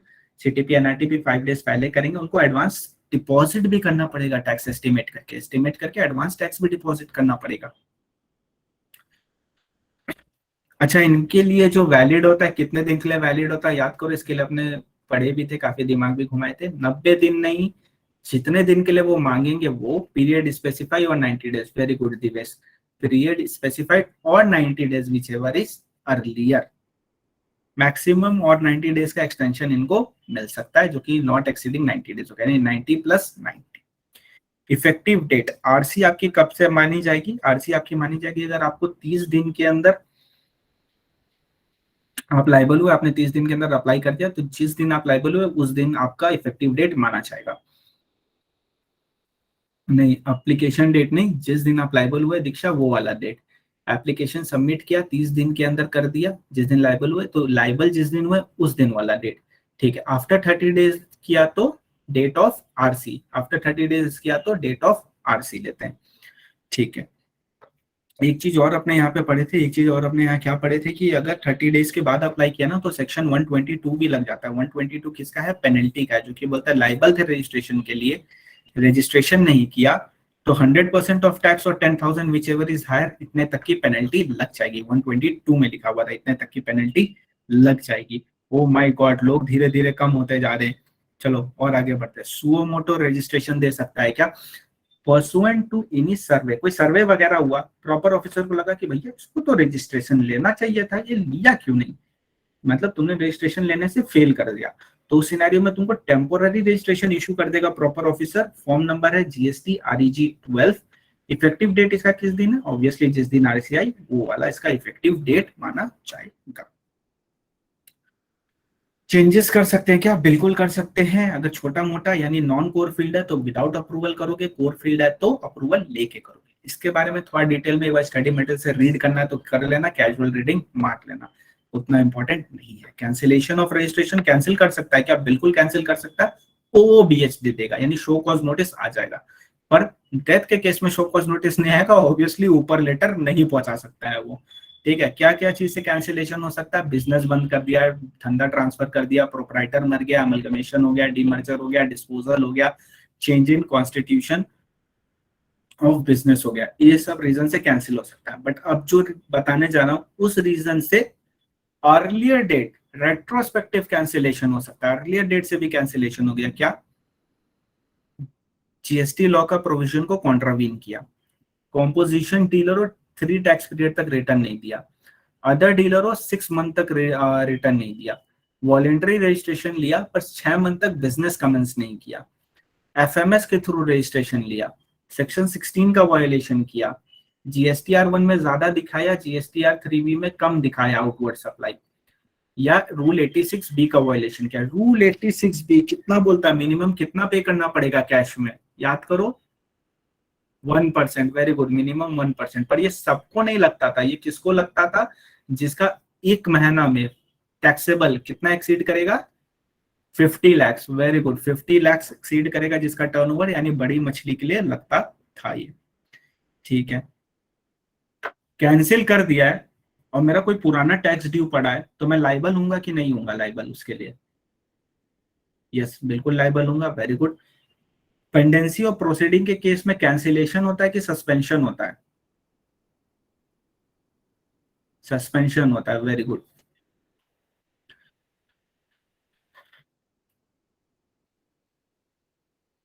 पहले था कि वॉलेंट्री रजिस्ट्रेशन किया है ना तो मतलब कैंसिलेशन के लिए अप्लाई नहीं कर सकते। अब क्या, वॉलेंट्री रजिस्ट्रेशन किया तो कैंसिलेशन के लिए अप्लाई कर सकते हो। आधार ऑथेंटिकेशन नया कॉन्सेप्ट आया जिसमें बोलता है आधार के थ्रू ऑथेंटिकेट कर देंगे, बट ये किसको एप्लीकेबल नहीं है? जो सिटीजन नहीं इंडिया के, ऑब्वियसली उसके पास आधार होता ही नहीं है, CGSG के पास नहीं होता, लोकल अथॉरिटी के पास नहीं होता, स्टैट्यूटरी बॉडी के पास नहीं होता, PSU के पास नहीं होता, तो इन सबको ये आधार ऑथेंटिकेशन एप्लीकेबल नहीं है। Time limit for grant of registration, अगर आपका एप्लीकेशन ऑर्डर में है, आधार ऑथेंटिकेशन रिक्वायर्ड ही नहीं है, या रिक्वायर्ड है और सक्सेसफुली हो गया, ठीक है, तो उस सिनेरियो में 7 दिन के अंदर आपका आरसी आ जाएगी, 7 वर्किंग डेज के अंदर आरसी आ जाएगी। एप्लीकेशन ऑर्डर में नहीं है, या आधार ऑथेंटिकेशन फेल हो गया, या प्रॉपर ऑफिसर को लगता है नहीं इसका तो मेरे को फिजिकली करना पड़ेगा, तो उस सिनेरियो में 30 वर्किंग डेज के अंदर आरसी आ जाएगी। सस्पेंशन के टाइम में आपको रिफंड भी नहीं मिलेगा। सस्पेंशन को रिवोक कर सकता है क्या? बिल्कुल, अगर उसको डीम फिट लगता है तो रिवोक कर देगा। फिर पढ़ते हैं 26, सेक्शन 26 में लिखा हुआ एग्रीगेट टर्नओवर। एग्रीगेट टर्नओवर क्या होता है?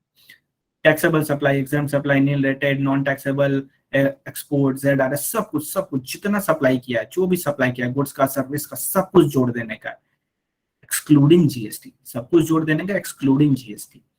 इनवर्ड वाला जोड़ेंगे क्या? कुछ इनपुट मैंने परचेज किया तो उसको जोड़ेंगे क्या? नो, ऑब्वियसली, क्योंकि हम लोग टर्नओवर निकाल रहे हैं, नहीं जोड़ेंगे। बट इनवर्ड एक ऐसा है जिसमें आरसीएम के टैक्स मैंने पे किया, तो वो जोड़ेंगे क्या? एक इनवर्ड सप्लाई जिसमें आरसीएम में नहीं जोड़ेंगे, वेरी गुड। लेकिन जिसका आरसीएम मतलब जिसकी वो सप्लाई है, ठीक है, द सप्लायर, तो सप्लायर के उसमें जोड़ेंगे क्या वो आरसीएम को? भले उसने उसमें टैक्स नहीं पे किया फिर भी जोड़ेंगे, वेरी गुड। और जब ये सारे को all over India branch wise एक साथ कर देंगे तो वो क्या कहलाता है? Aggregate turn over. अच्छा, और अगर ये स्टेट वाइज होता है तो क्या बोलते हैं? Turnover in state, turnover in state. इसलिए याद करो कॉम्पोजिशन में हम लोग क्या पढ़े थे? 1% ऑफ टर्नओवर इन स्टेट में एग्जेम्प्ट पे भी लग जाता था। क्यों? क्योंकि टर्नओवर इन स्टेट में एग्जेम्प्ट इंक्लूड होता है। वहां मैंने नॉन टैक्सेबल वर्ड कभी यूज नहीं किया है। क्यों? क्योंकि कॉम्पोजिशन में जो नॉन टैक्सेबल करता है उसको कॉम्पोजिशन मिलता ही नहीं है, तो इसीलिए ये वर्ड यूज करने का कोई सेंस नहीं बनता है। मेरा वॉइस ऑडिबल है, क्लियर है कि अटक रहा है? स्क्रीन क्लियर है? ओके, चलो पानी पी लेता हूँ।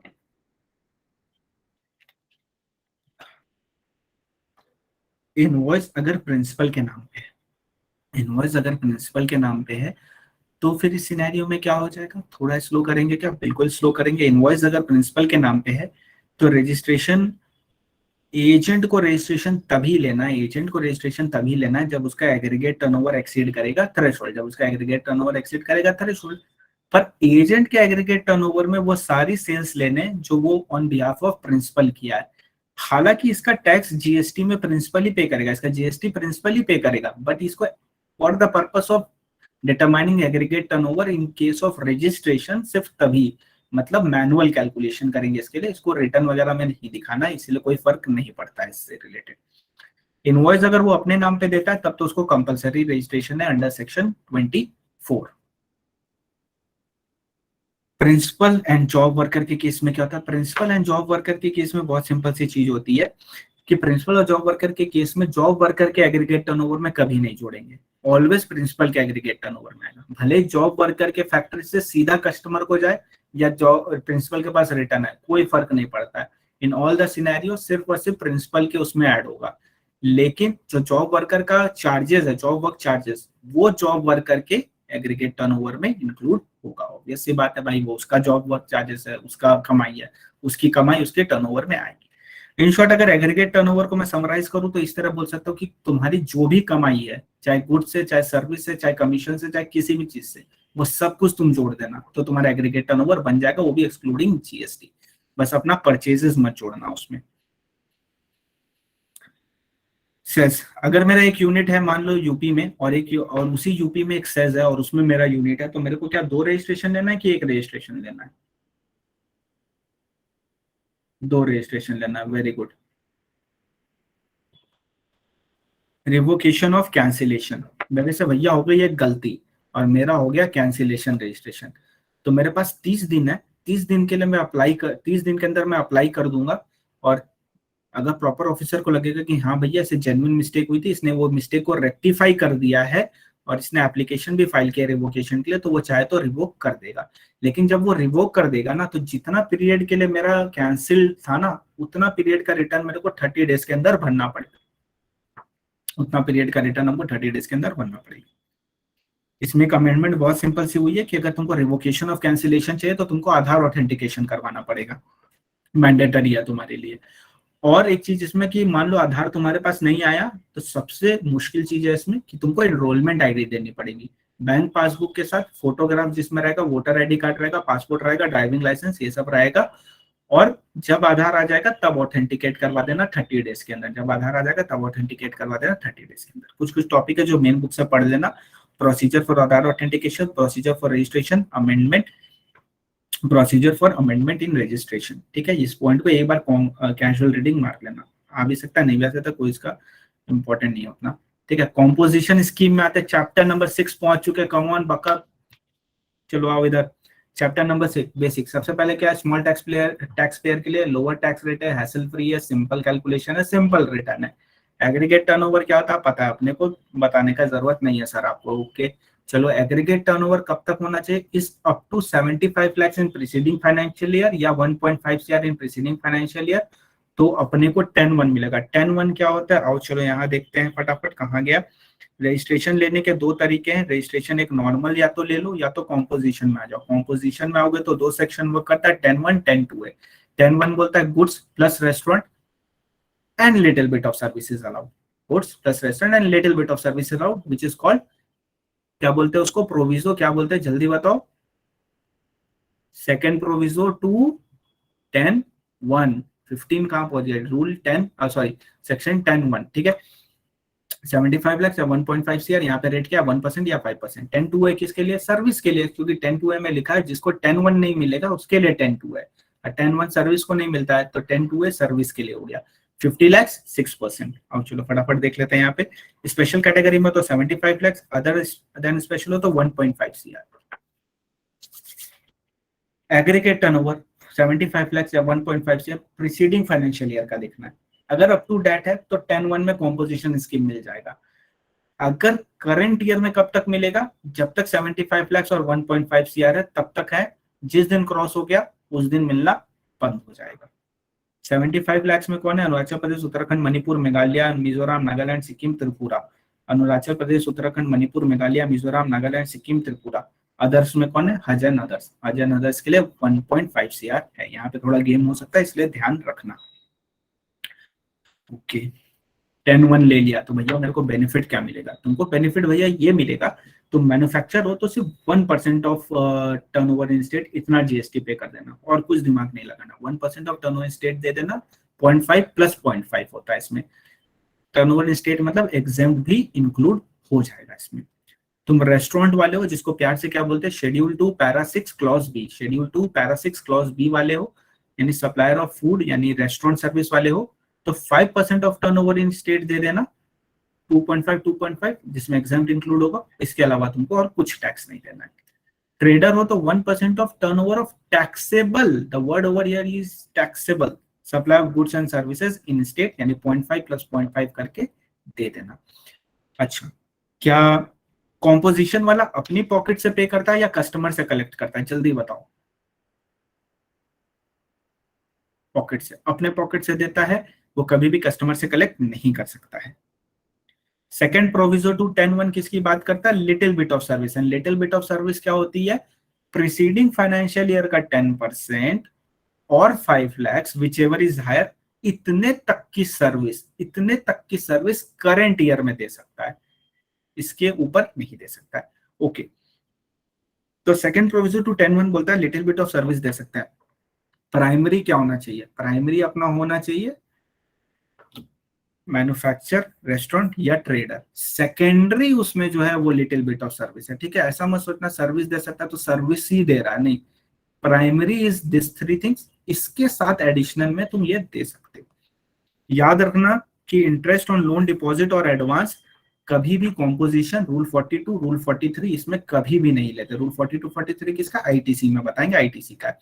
और याद रखना कॉम्पोजिशन में कभी भी नहीं लेंगे, ना एग्रीगेट टर्नओवर में लेंगे, ना यहाँ पे लेंगे, कहीं पे भी नहीं लेंगे। जुड़ा होगा तो माइनस कर देंगे, नहीं जुड़ा होगा तो टोटली इग्नोर कर देंगे। कंडीशन क्या है, तुम सप्लाई ऑफ सर्विस नहीं कर सकते हो, पर अभी तो बोले आप कर सकते हैं। हाँ कर सकते हो, सेकंड प्रोविजन टू 10(1) तक का कर सकते हो, उससे ज्यादा नहीं कर सकते हो। और फूड वाले हो तो कर ही सकते हो, ऊपर दिया ही हुआ है रेस्टोरेंट सर्विस को। तुम नॉन टैक्सेबल सप्लाई नहीं कर सकते हो, 5+1 वाली तुम नॉन टैक्सेबल सप्लाई नहीं कर सकते हो।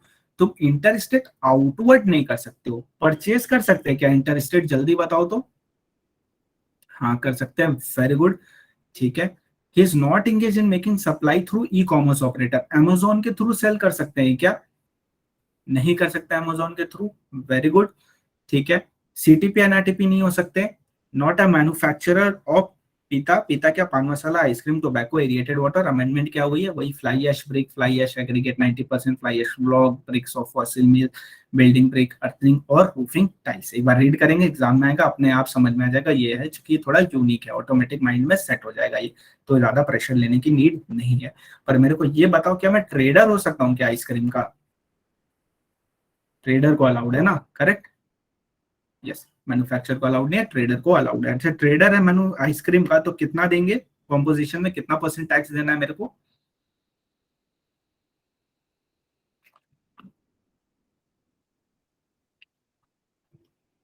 परफेक्ट। अच्छा, आरसीएम के तहत मेरे को 18% देना था, ठीक है। मैं ट्रेडर हूं, तो मैं 1% दूं कि 18% आरसीएम में टैक्स दूंगा? 18%। Very good. अच्छा, एक को मिला तो सबको लेना पड़ेगा क्या? 10 टू ए, फिर 10 टू ए किसके लिए? 10 टू ए सर्विस वाले के लिए, जिसको यानी 10 1 नहीं मिलता, उसको 10 टू ए मिलता है। उसके लिए क्या है? 50 lakhs, यानी प्रीसीडिंग फाइनेंशियल ईयर में अगर आपके aggregate turnover is up to 50 lakhs, तो आपको 10 टू ए मिल जाएगा। इस साल कब तक मिलेगा? जब तक 50 lakhs नहीं हो जाता तब तक। 6% लगता है, 3+3 इसमें आपको देना होता है। एंड इसमें भी जो वर्ड यूज है वो है टर्नओवर स्टेट, यानी एग्जाम वाला भी इंक्लूड हो जाएगा। इसमें भी कंडीशन सेम है। तुम नॉन टैक्सेबल सप्लाई नहीं कर सकते हो, इंटरस्टेट आउटवर्ड नहीं कर सकते हो, इंटरस्टेट परचेज कर सकते हो, ई कॉमर्स के थ्रू सप्लाई नहीं कर सकते हो, सीटीपी नहीं हो सकते हो, एनआरटीपी नहीं हो सकते हो, आईटीसी तुमको नहीं मिलेगा। तुमसे जिसने परचेज किया उसको मिलेगा क्या? नहीं, उसको भी नहीं मिलेगा, तुमको भी नहीं मिलेगा, उसको भी नहीं मिलेगा। अगर एक को मिला तो फिर सबको लेना पड़ेगा, और आरसीएम के तहत जो है उसमें तुमको नॉर्मल टैक्स पे करना पड़ेगा। ये लैप्स किस दिन हो जाएगा? जिस दिन भी तुम्हारा 75 lakhs 1.5 या 50 lakhs एक्सीड होगा, उस दिन ये लैप्स हो जाता है। तुम टैक्स कलेक्ट नहीं करोगे, तुम बिल ऑफ सप्लाई दोगे। बिल ऑफ सप्लाई के ऊपर तुम लिखोगे कि तुम एक कॉम्पोजिशन टैक्सेबल पर्सन हो, not eligible to collect tax on supplies. अच्छा, कैश कॉम्पोजिशन टैक्सेबल पर्सन हो, ऐसे तुमको ढिंडोरा पीटना है, हर प्रोमिनेंट प्लेसेस पे जाके चिपका के आना है तुमको। ओके। फर्स्ट टाइम अप्लाई कर रहे हो तो कब कर सकते हो? जब कभी भी कर सकते हो पूरे साल में, जब भी, चूंकि फर्स्ट टाइम कर रहे हो। पर जब सेकंड टाइम करोगे, यानी पहले नॉर्मल रजिस्टर्ड से आप कॉम्पोजिशन रजिस्ट्रेशन में जाने चाहते हो, तो उस सिनेरियो में बिगिनिंग ऑफ द ईयर के पहले ऑप्ट कर सकते हो तुम। और ये इफेक्टिव कब से होता है? बिगिनिंग ऑफ द ईयर से।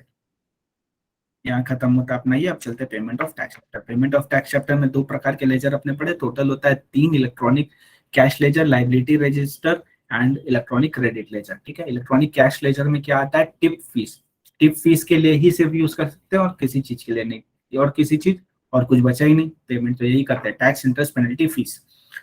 इसमें एक होता है मेजर, एक होता है माइनर। सीजीएसटी होता है, सीजीएसटी के अंदर टैक्स, इंटरेस्ट, पेनल्टी, फीस ये सब कुछ कवर होती है। सिमिलरली आईजीएसटी के अंदर ये सब कुछ कवर होते हैं। पहले क्या था? एक का पैसा अगर एक में डाल दिया तो यूटिलाइज नहीं कर सकते थे। आप क्या बोला? इंटर स्टेट, किसी का भी पैसा किसी में भी डालो, किसी में भी यूटिलाइज करो, कोई दिक्कत नहीं है। इसमें क्रेडिट क्या होता है? टैक्स, इंटरेस्ट, पेनल्टी जो आप डालोगे, फीस जो आप डालोगे। टीडीएस एंड टीसीएस क्लेम किस में आता है? इलेक्ट्रॉनिक कैश लेजर में, कल ही पढ़ा था आपने। Okay. Electronic credit ledger, credit ledger नाम से ही पता चल रहा है ये सिर्फ और सिर्फ आउटपुट टैक्स के लिए यूज होता है। इसमें क्या आता है? Input tax credit, input tax credit आता है इसमें। मैनर ऑफ यूटिलाइजेशन हमने पढ़ा था, जल्दी बताओ। सबसे पहले क्या लेते हैं? आईजीएसटी इनवर्ड, फिर उसको किससे सेट ऑफ करते हैं? आईजीएसटी आउटवर्ड से। फिर कुछ बच गया तो सी और एस को किसी भी ऑर्डर में, पर एग्जाम पर्पस के लिए किससे सबसे पहले सेट ऑफ करेंगे? सी से। पर अगर क्वेश्चन सॉल्व करते हैं, साफ साफ दिख रहा है कि एस से सेट ऑफ करने से कम टैक्स आएगा, तो फिर एस से कर देना, तब सी से मत करना। ओके। इनवर्ड सीजीएसटी को सबसे पहले किससे करेंगे? सीजीएसटी आउटवर्ड से, फिर आईजीएसटी आउटवर्ड से कुछ बच गया तो फिर इनवर्ड एसजीएसटी को एसजीएसटी आउटवर्ड से, और फिर कुछ बच गया तो आईजीएसटी आउटवर्ड से। ओके। अब मेरे को बताओ, सी और एस को साथ में सेट ऑफ कर सकते हैं क्या? सी और एस को साथ में कभी भी सेट ऑफ नहीं कर सकते, कभी भी, गलती से भी मत करना। अच्छा, मेरे को ये बताओ कि अगर अपने कोई भी क्वेश्चन सॉल्व कर रहे हैं, ठीक है, जीएसटी से रिलेटेड, तो ऑलवेज सी एस आई अलग अलग कैलकुलेशन करना है, चाहे किसी भी चैप्टर का हो, कहीं पे भी हो, कुछ भी हो, ऑलवेज अलग। जी हाँ, टैटू करवा लेना, माथे पे लिखवा लेना, अलग अलग कैलकुलेशन करना है। ठीक है। अगर मैंने कोई पैसा डाला है, वो पैसा सबसे पहले किसके लिए सेट ऑफ होगा? Current previous tax period, current tax period, फिर 73 74 demand and recovery. Current previous tax period, current tax period, 73 74, previous current 73 74, ये सीक्वेंस में जाएगा वो। कुछ कुछ चीजें सिर्फ कैश में जाएंगी, कौन? TDS, TCS, RCM, composition, interest, penalty, fees. Tax word नहीं यूज किया, अरे टैक्स वर्ड तो क्रेडिट से सेट ऑफ कर ही सकते हैं, इसलिए टैक्स वर्ड यहाँ पे यूज नहीं किया। TDS, TCS, RCM payment, composition, interest, penalty, fees. अब आपको ये हर एक वर्ड का मतलब समझ में आ रहा होगा क्या लिखा हुआ है, क्योंकि अपने वाले चैप्टर्स कर चुके हैं। चालान कौन सा जनरेट होता है? पीएमटी 06 वैलिड कब तक होता है? 15 डेज के लिए वैलिड होता है। सेक्शन 50 में इंटरेस्ट दिया हुआ है भैया, इंटरेस्ट कितना लगता है?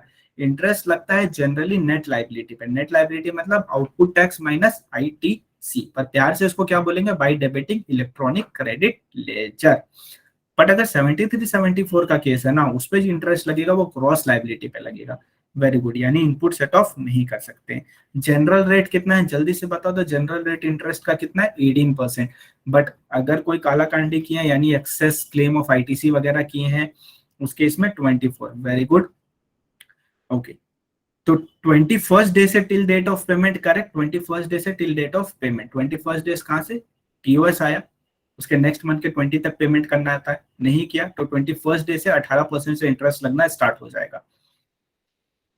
फिर पढ़े थे रूल 86 भी। रूल 86 भी सबको एप्लीकेबल नहीं है, ये उसको एप्लीकेबल है जिसका एक मंथ, याद करो, ध्यान दो, मंथ है, ठीक है, ईयर मत समझना, जिसका एक मंथ में 50 लाख से ज्यादा का टैक्सेबल सप्लाई, एक मंथ में 50 लाख से ज्यादा टैक्सेबल सप्लाई है, उसको एप्लीकेबल होता है। मंथ का 50 लाख क्रॉस होना चाहिए, वेरी गुड, तो उसको एप्लीकेबल होता है। तो इसमें क्या लिखा है? सिंपल है, 1% आउटपुट लाइबिलिटी का कैश में पे करना पड़ेगा। 1% आउटपुट लाइबिलिटी का कैश में पे करना पड़ेगा, यानी मैक्सिमम कितना सेट ऑफ कर सकते हो? 99%। कुछ कुछ एक्सेप्शन है। तुम एक ऐसे बंदे हो जिसने लास्ट 2 फाइनेंशियल ईयर में 1 लाख से ज्यादा का इनकम नहीं, इनकम टैक्स पे किया है, 1 लाख से ज्यादा का इनकम टैक्स पे किया लास्ट 2 फाइनेंशियल ईयर कॉन्जिक्यूटिवली, यानी फर्स्ट ईयर में 1.5 लाख समझ लो, नेक्स्ट ईयर में 2 लाख, तो तुमको 86 भी एप्लीकेबल नहीं होगा। तुमको 1 लाख से ज्यादा का रिफंड मिला है, रिफंड वाले चैप्टर में समझ जाना ये क्या होता है, अभी बस समझो 1 लाख से अगर ज्यादा मिला है तो तुमको 86 भी एप्लीकेबल नहीं होगा। फिर सीधा 4 नंबर पॉइंट में, 4 नंबर पॉइंट में हमने पढ़े गवर्नमेंट डिपार्टमेंट को नहीं है, पीएसयू को नहीं है, लोकल अथॉरिटी को नहीं है, स्टैट्यूटरी बॉडी को नहीं है। गवर्नमेंट डिपार्टमेंट को नहीं है, पीएसयू को नहीं है, लोकल अथॉरिटी को नहीं है, स्टैट्यूटरी बॉडी को नहीं होता है। अब 3rd नंबर पॉइंट पे हमने क्या पढ़े थे? If the registered person has paid more than 1% of total output tax liability using electronic cash ledger up to the said month in current financial year, the restriction as specified shall not apply.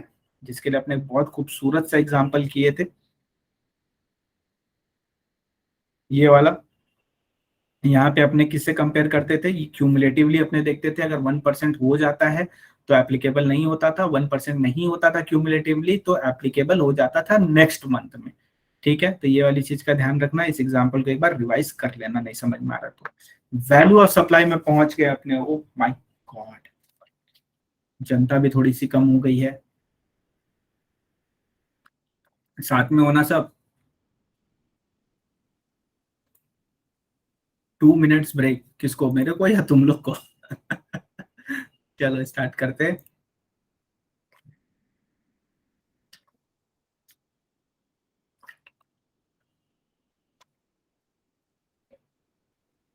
Rule 86 भी बोलता है, पहले बात तो इस बंदे को applicable होता है जिसका मंथली 50 लाख एक्सीड करेगा, उसी को ही एप्लीकेबल होगा, यानी हर मंथ का 50 लाख चेक करना है। जी हाँ, हर मंथ का 50 लाख चेक करना है।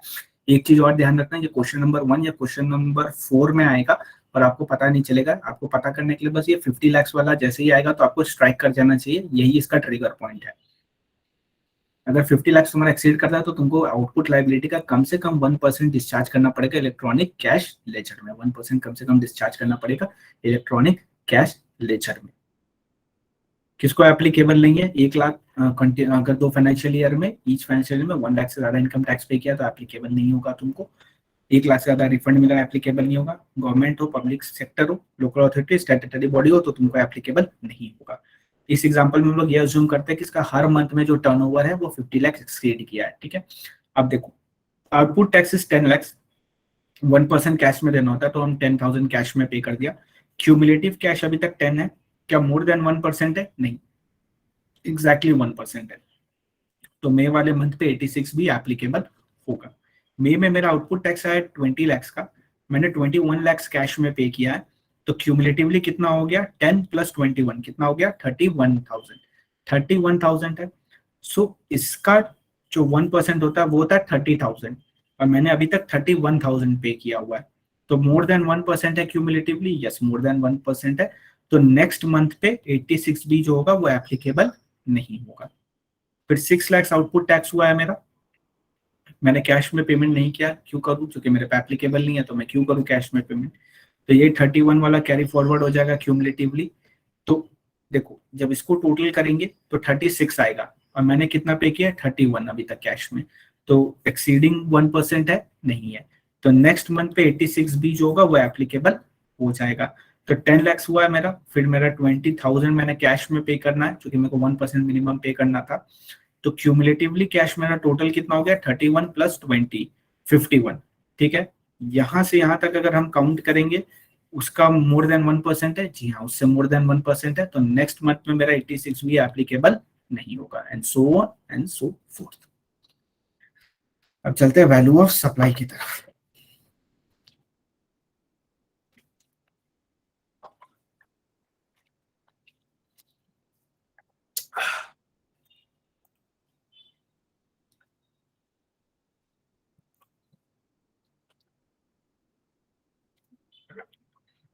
चलो value of supply section number कौन डील करता है? 15(1), 15(2), 15(3), टूल 27, 28, 29, 30, 31, इतना ही लर्न करना और कुछ नहीं लर्न करना।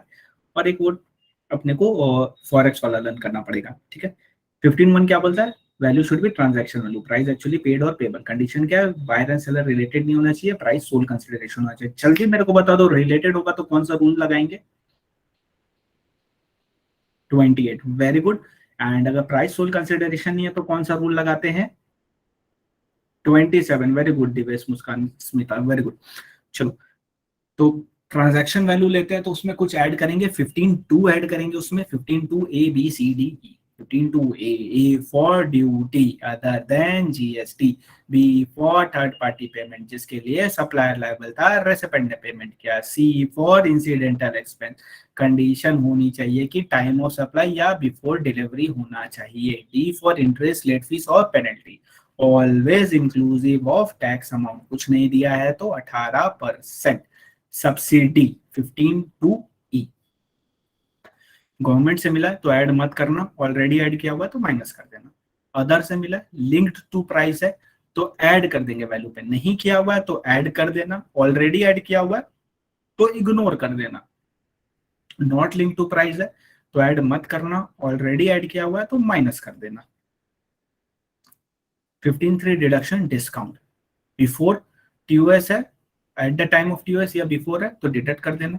आफ्टर सप्लाई वाला डिस्काउंट है तो देखना पहले से एग्री था क्या, अगर पहले से एग्री था तो डिडक्शन मिल जाएगा, ITC रिवर्स करना पड़ेगा, पहले से एग्री नहीं था तो डिडक्ट मत करना। याद करो इस पे अपने क्वेश्चन भी किए थे जिसमें ITC वो रिवर्स नहीं करता था, तो अपने डिडक्शन उसको डिसअलाउ कर देते थे, नहीं देते थे डिडक्शन।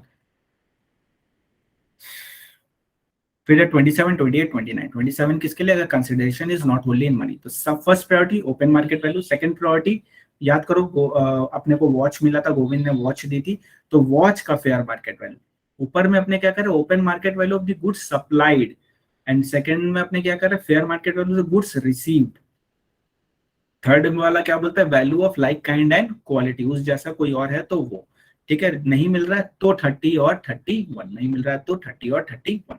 28 किसके लिए था? रिलेटेड और डिस्टिंक्ट पर्सन के लिए, यहाँ पे लेते थे ओपन मार्केट वैल्यू या value of like kind and quality. दो प्रोविजो वर्क करते थे, प्रोविजो 1, प्रोविजो 2।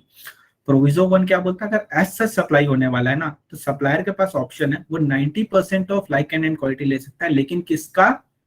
किसका? रेसिपेंट का, वेरी गुड, रेसिपेंट का 90% लेना है। प्रोविजो 2 क्या बोलता है कि अगर रेसिपेंट को फुल ITC मिल रहा है भैया, तो तुम जो भी वैल्यू डिक्लेयर करोगे वही ओपन मार्केट वैल्यू है। एंड फर्स्ट प्रायोरिटी क्या होती है? ओपन मार्केट वैल्यू, यानी अगर फुल ITC मिल रहा है तो जो वैल्यू डिक्लेयर करोगे वही ओपन मार्केट वैल्यू ले लेंगे, यानी फर्स्ट प्रायोरिटी फुलफिल हो जाएगी। अच्छा, ओपन मार्केट नहीं मिल रहा है, लाइक एंड क्वालिटी नहीं मिल रहा है, तो 30 और 31 ले लेना। फिर आता है रूल नंबर 29, प्रिंसिपल और एजेंट। प्रिंसिपल एजेंट के बीच में अगर कुछ होता है तो ओपन मार्केट वैल्यू और 90% of price of like kind and quality where goods are intended for further supply. यानी प्रिंसिपल ने एजेंट को भेजा है और एजेंट उसको फर्दर सप्लाई कर रहा है, उसका 90% लाइक एंड क्वालिटी उसका, ठीक है, जो रेसिपेंट है उसका। क्या रेसिपेंट ऑलवेज एजेंट होगा क्या? प्रिंसिपल रेसिपेंट नहीं हो सकता क्या किसी भी सिनेरियो में? हो सकता है ना, परचेज के टाइम में वो हो जाएगा, डिपेंड करता है। ओके चलो, ये भी नहीं मिला तो हाँ, प्रोक्योरमेंट परचेज के टाइम में रूल 30 और 31, 30 31 30 31। अरे क्या होता है भाई 30 31? 30 वाला बहुत टफ है, बोलता है इतना दिमाग लगाना है कि 110% लगाना है। 110% of cost of production, cost of acquisition, cost of provision of service, तीनों में जो भी अवेलेबल है उसका 110% मार देना, वही जीएसटी होगा। वो जल्दी बताओ, वो जीएसटी होगा? नहीं, वो वैल्यू होगा, उस पे जीएसटी आएगा। Very good. 31 क्या बोलता है? 31 बोलता है रेसिडुअल मेथड बेस्ट जजमेंट। इसके लिए अपने कोई लाइन लर्न करनी थी यार, वो कौन सी लाइन थी, कहाँ गई कहाँ गई? हाँ, the value will have to be determined by using reasonable means consistent with the principle and general provision of section 15 and rule। ये लाइन ऑलवेज लर्न करेंगे। सर्विस के लिए डायरेक्ट 31 अप्लाई कर सकते हैं क्या 30 छोड़ के? बिल्कुल कर सकते हैं, क्योंकि उसका प्रोविजन ऑफ सर्विस निकालना टफ है। लॉटरी वाला ऑलरेडी रिवाइज कर लिया। ट्रैवल बाई एयर डोमेस्टिक है तो कितना कितना परसेंट? बेसिक फेयर का 5% बेसिक फेयर का। इंटरनेशनल है तो 10%, इंटरनेशनल है तो 10% करेंगे बेसिक फेयर का। बेसिक फेयर में चार्जेस इंक्लूड करते हैं क्या? टैक्सेस एंड चार्जेस इंक्लूड होगा क्या?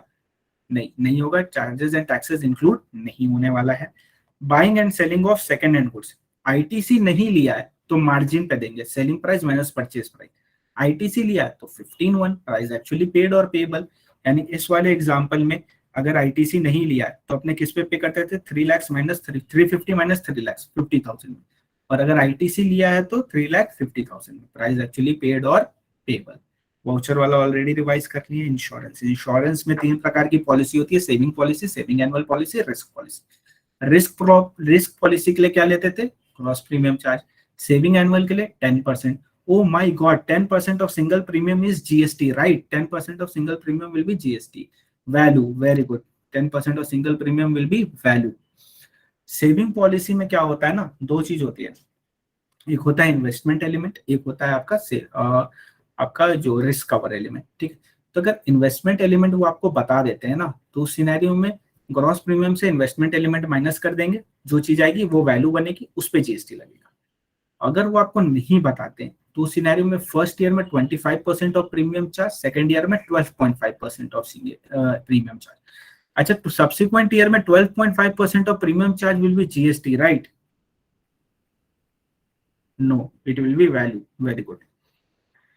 Life micro insurance policy is exempt. Life micro policy insurance is exempt. Pure agent के तहत कोई भी खर्चा किया तो वो इंक्लूड नहीं होने का है, ठीक है। प्योर एजेंट क्या होता है वो आपको केस टू केस वैरी करता है, वो आप केस पढ़ोगे तब आपको समझ में आ जाएगा। One of the most important is purchase and sale of foreign currency, exam में हाईली टेस्टेड, ठीक है। दो ऑप्शन होते हैं, ऑप्शन 1 ऑप्शन 2। ए बी करके भी एग्जाम में देते हैं, वो आप समझ जाओगे, ठीक है। ए और बी, ए मतलब ऑप्शन 1, बी मतलब ऑप्शन 1 क्या बोलता है?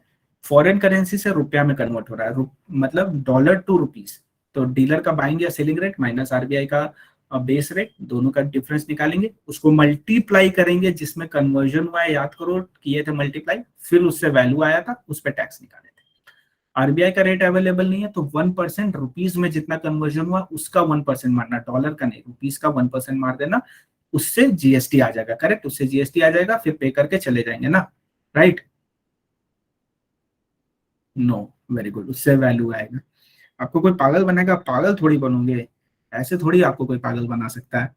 चलो, फॉरेन करेंसी से फॉरेन करेंसी, पाउंड से डॉलर में हो रहा है, तो उस सिनेरियो में दोनों को रुपया में कन्वर्ट करो, आरबीआई बेस रेट यूज करो, दोनों में से जो रुपया में कन्वर्ट करने के बाद लोअर है उसका 1% लेके उसको वैल्यू मान लेना। अच्छा, बिना कन्वर्ट किए भी तो लोअर सेलेक्ट कर सकते हैं ना, कि कन्वर्ट करना जरूरी है। मैंने डॉलर और पाउंड में लोअर ले लेंगे, अच्छा कन्वर्ट करना जरूरी है, वेरी गुड। फिर ऑप्शन 2 स्लैब वाला है। स्लैब के लिए ये स्लैब है क्या? नहीं, ये स्लैब नहीं है, डायरेक्ट आपको फॉर्मूला बता दिया गया कि अगर आपका exchange value up to ₹1 lakh है तो 1% मिनिमम ₹250 तो आपको देना पड़ेगा एज अ वैल्यू, आपको कंसीडर करना पड़ेगा। और अगर आपका 1 लाख से अप टू 10 लाख है तो 1000 plus 0.5% of exchange value minus 1 lakh, इससे आपकी वैल्यू आएगी। 5% नहीं बोल रहा हूँ, 1.5 नहीं बोल रहा हूँ, 0.5 बोल रहा हूँ, याद रखना। 1000 plus 0.5 of exchange value minus 1 lakh. Exchange value is above ₹10 lakh तो अपना आएगा 55,000 plus 0.1% of exchange value minus 10 lakh. Maximum maximum 60,000, यानी 60,000 के ऊपर कभी भी वैल्यू जाएगी ही नहीं। इसके ऊपर टैक्स आएगा, याद रखना, 0.1%। Very good. अब मेरे को बताओ, अगर मैंने 8 लाख किया है तो 8 लाख मेरा फर्स्ट सेकंड थर्ड कहां फॉल करेगा? सेकंड में। Very good. जिसमें अपने क्या करेंगे, 1000 plus 0.5% of 8 lakh minus 1 lakh, यानी 7 लाख का 0.5% प्लस 1000, इससे मेरा वैल्यू आएगा। फिर जो भी रेट होगा वो रेट लगा के टैक्स निकाल लेंगे। एक्सचेंज रेट तुमको यूज करना है सीबीआईसी का गुड्स के लिए, किस दिन का? जिस दिन भी टीओएस डिटरमाइन किया सेक्शन 12 से। सर्विस के लिए गैप का रेट यूज करना है जिस दिन भी टीओएस डिटरमाइन किया सेक्शन 13 से। यहाँ पे खत्म होता है अपना वैल्यूएशन। चलते हैं ई वे बिल की तरफ, लास्ट चैप्टर टू रिवाइज। ई वे बिल, ई वे बिल कब करते हैं? जब ये मूवमेंट होता है, जो पर्सन मूवमेंट करता है वही जनरेट करेगा ई वे बिल। ई वे बिल पोर्टल पे जनरेट होता है, बट हर में नहीं होता। 50,000 क्राइटेरिया है। ई वे बिल तभी जनरेट होगा जब कंसाइनमेंट वैल्यू एक्सीड करेगी ₹50,000 in relation to supply for reason other than supply due to inward supply from unregistered person. यानी अगर अनरजिस्टर्ड पर्सन से परचेज कर रहे हैं तो उस सिनेरियो में 50,000 से ज्यादा है तो जो परचेज कर रहा है वो रजिस्टर्ड पर्सन, वो ई वे बिल जनरेट करेगा। ओके, तो अपने एग्जाम में क्या लिखेंगे आपको मस्त वाली लाइन बता देता हूँ, यही पैराग्राफ हर ई वे बिल वाले क्वेश्चन में चिपका के आ जाना। E-way bill is required to be generated when there is a movement of goods of a consignment value exceeding ₹50,000 in relation to supply for reason other than supply due to inward supply from unregistered person by the person who is causing the movement of goods। ठीक है, कुछ special situation है, ये already अपने deal कर लिया। अगर inter state transfer कर रहे goods principal to job worker 50,000 से कम है तो ई वे बिल जनरेट करना पड़ेगा। इंटरस्टेट हैंडीक्राफ्ट का कर रहे जो एग्जाम्प्ट है फ्रॉम रजिस्ट्रेशन, उसमें 50,000 से कम है तो ई वे बिल जनरेट करना पड़ेगा। और वॉलंटरी चाहो तो कितने रुपए का भी हो तुम कर सकते हो जनरेट, कोई दिक्कत नहीं है। कौन जनरेट करेगा? Consignor, consignee, recipient.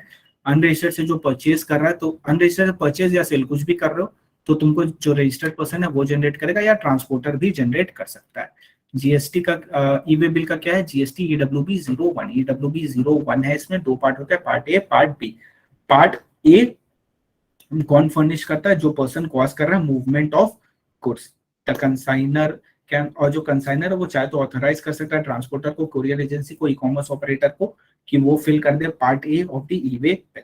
Part B में डिटेल ऑफ कन्वेंस होता है। अब मैं जो बोलने जा रहा हूँ वो सिर्फ और सिर्फ पार्ट बी के लिए एप्लीकेबल है कि पार्ट बी नहीं फिल करना है, ई वे बिल तो जनरेट करना अगर 50,000 ऊपर है या 50,000 से कम है और वो 3 केसेस में फॉल कर रहा है।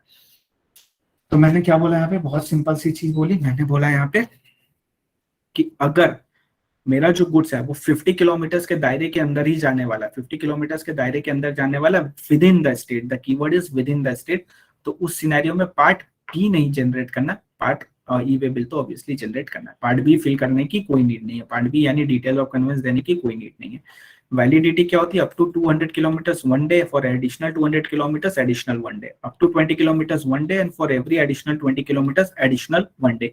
अब मेरे को बता दो 195 किलोमीटर के लिए कितना होगा over other than over dimensional cargo के लिए? 1 डे। 201 के लिए 2 डेज।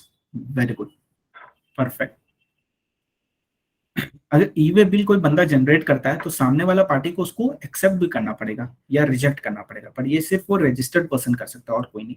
ठीक है, एक्सेप्ट या रिजेक्ट करना है उसके लिए टाइम लिमिट क्या है? 72 आवर्स के अंदर या तो एक्सेप्ट या तो रिजेक्ट कर देना, या time of delivery of goods which ever is earlier. Very good, 72 hours और time of delivery of goods, ये दोनों में विच एवर इज अर्लियर है, इतने टाइम के अंदर या तो एक्सेप्ट करते हैं तो रिजेक्ट करते हैं।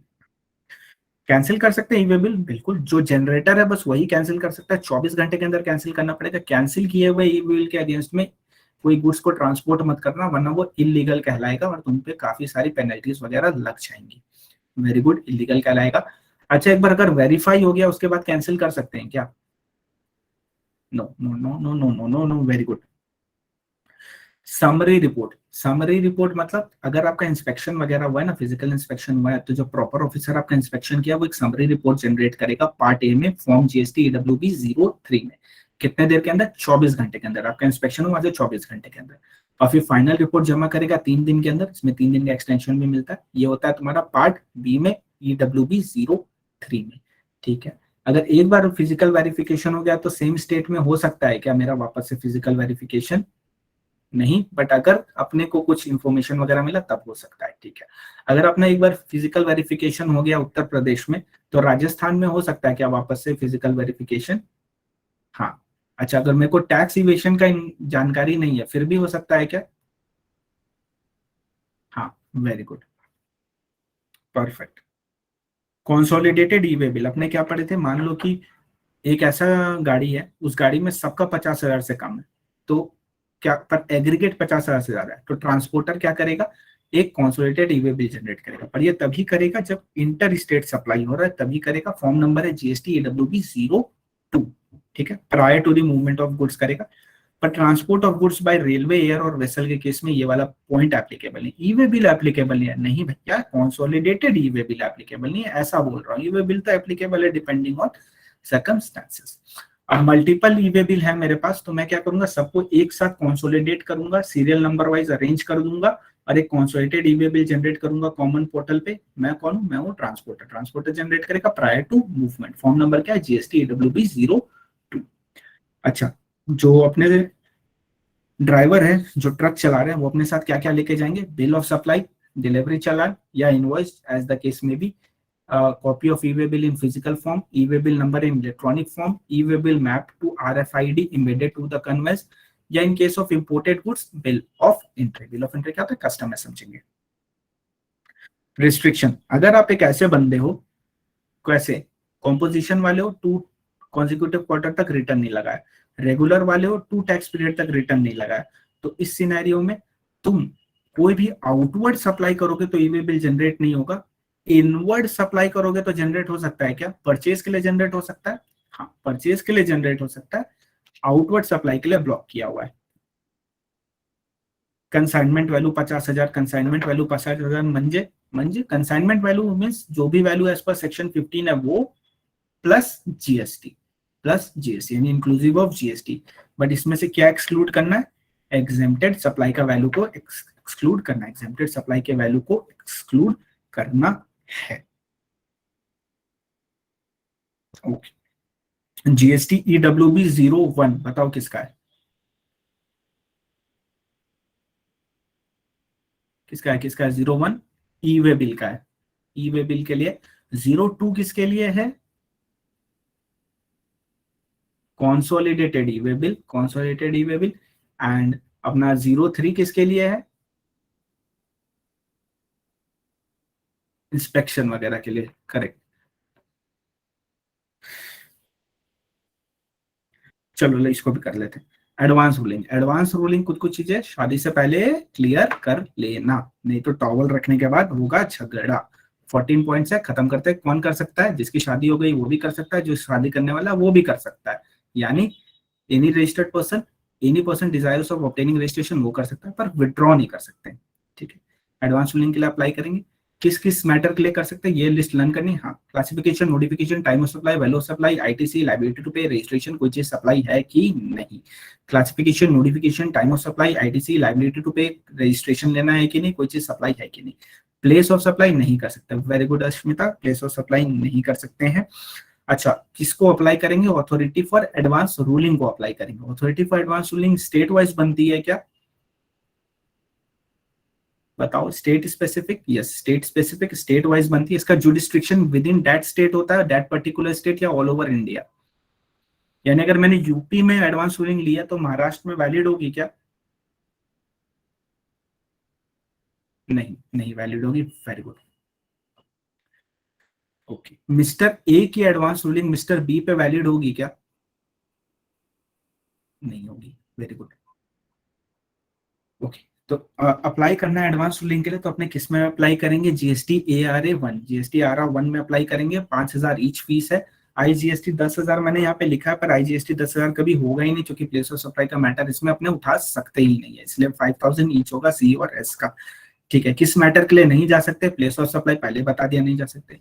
कोई ऐसा मैटर जो पेंडिंग है प्रोसीडिंग में, तो नहीं जा सकते। कोई ऐसा मैटर जो ऑलरेडी डिसाइडेड है किसी प्रोसीडिंग में, तो नहीं जा सकते। ठीक है, जैसे ही अप्लाई करेंगे एक कॉपी कमिश्नर के पास पहुंचा देगा, उसको एग्जामिन करेगा ये अथॉरिटी फॉर एडवांस रूलिंग, फिर या तो एक्सेप्ट करेगा तो रिजेक्ट करेगा। एक्सेप्ट करेगा तो और डॉक्यूमेंट्स वगैरह मंगाएगा, उसको एग्जामिन करेगा। उसके बाद 90 दिन के अंदर from the date of receipt of application, जिस दिन एप्लीकेशन मिला वहां से 90 दिन के अंदर एडवांस रूलिंग आ जाएगा। ठीक है, रूलिंग प्रोनाउंसमेंट हो जाएगा, एडवांस रूलिंग का प्रोनाउंस्ड हो जाएगा। उसका एक कॉपी चला जाएगा एप्लीकेंट को, एक चला जाएगा कंसर्न ऑफिसर को, एक चला जाएगा जुडिस्ट्रिक्शनल ऑफिसर को। कब रिजेक्ट कर सकते हैं? ऑब्वियसली कहीं पेंडिंग है तो रिजेक्ट कर सकते हैं, या ऑलरेडी डिसाइडेड है तो रिजेक्ट कर सकते हैं। OOBH आपको मिलेगा, टेंशन मत लो, OOBH आपको दे देंगे। डिफरेंस इन ओपिनियन हो गया तो वोटिंग होगी क्या? अथॉरिटी फॉर नहीं होगी। कहां चला जाएगा? Appellate authority for advance ruling के पास चला जाएगा। Very good. किस पे बाइंडिंग होता है? जिसने लिया उसी पे बाइंडिंग होता है, सिर्फ कमिश्नर पे होता है, सबऑर्डिनेट पे होता है। वैलिड कब तक होता है? जब तक वर्ड नहीं डिक्लेयर हो जाता है। अच्छा, चेंज इन लॉ फैक्ट हो जाएगा तो not binding, change in law और फैक्ट हो जाएगा तो नॉट बाइंडिंग होगा। Appellate authority for advance ruling को कब अप्लाई कर सकते हैं? एडवांस रूलिंग आई और मेरे को बिल्कुल पसंद नहीं आया, मेरे को बिल्कुल पसंद नहीं आया, तो 30 डेज के अंदर हम authority appellate authority for advance ruling के पास अप्लाई कर देंगे, अपील कर देंगे। 30 डेज का एक्सटेंशन भी मिलेगा इसमें। ऑर्डर यहाँ पे भी 90 दिन के अंदर आ जाएगा from the date of filing of appeal. And अगर यहाँ पे डिफर करते हैं तो क्या वोटिंग होगी क्या? यहाँ पे डिफर करते तो वोटिंग होगी कि केस क्लोज, खत्म, खलास, फिनिश, ओवर माना जाएगा कि नहीं हो सकता? Close. Very good. 10,000 each fees है इसका। वॉइड एब इश्यू, यानी डे 1 से वॉइड कब हो जाएगा? जब FMS के थ्रू ऑब्टेन किया। अगर एफएस रफा दफा है, अगर FMS के थ्रू ऑब्टेन किया है तो अपना वॉइड एब इश्यू हो जाएगा। रेक्टिफाई कर सकते हैं, हाँ 6 महीने के अंदर रेक्टिफाई कर सकते हो, कोई दिक्कत नहीं है। और अगर आपका टैक्स बढ़ने वाला है या ITC रिड्यूस होने वाला है तो ही OOBH मिलेगा। अगर आपका टैक्स घटने वाला है तो ऑब्वियसली OOBH देने का कोई पर्पस ही नहीं है उसमें।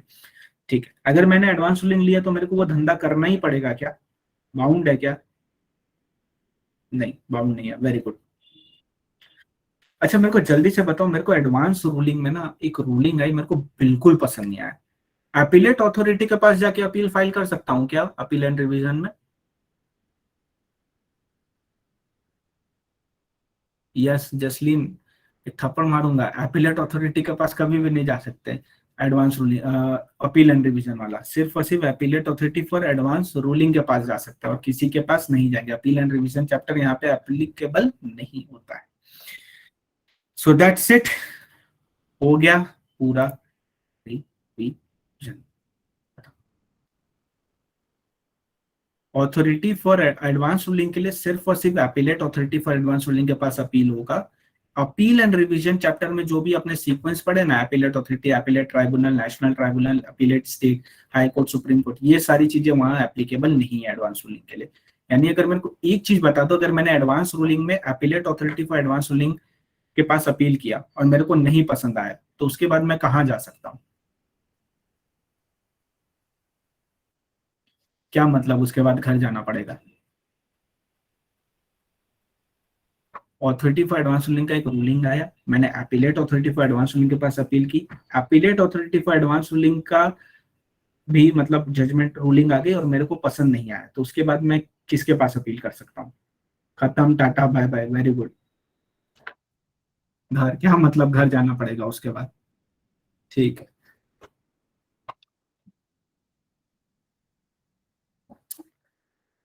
तो जयराम जी की यहाँ पे खत्म होता है आपका पूरा रिवीजन टिल चैप्टर नंबर 10।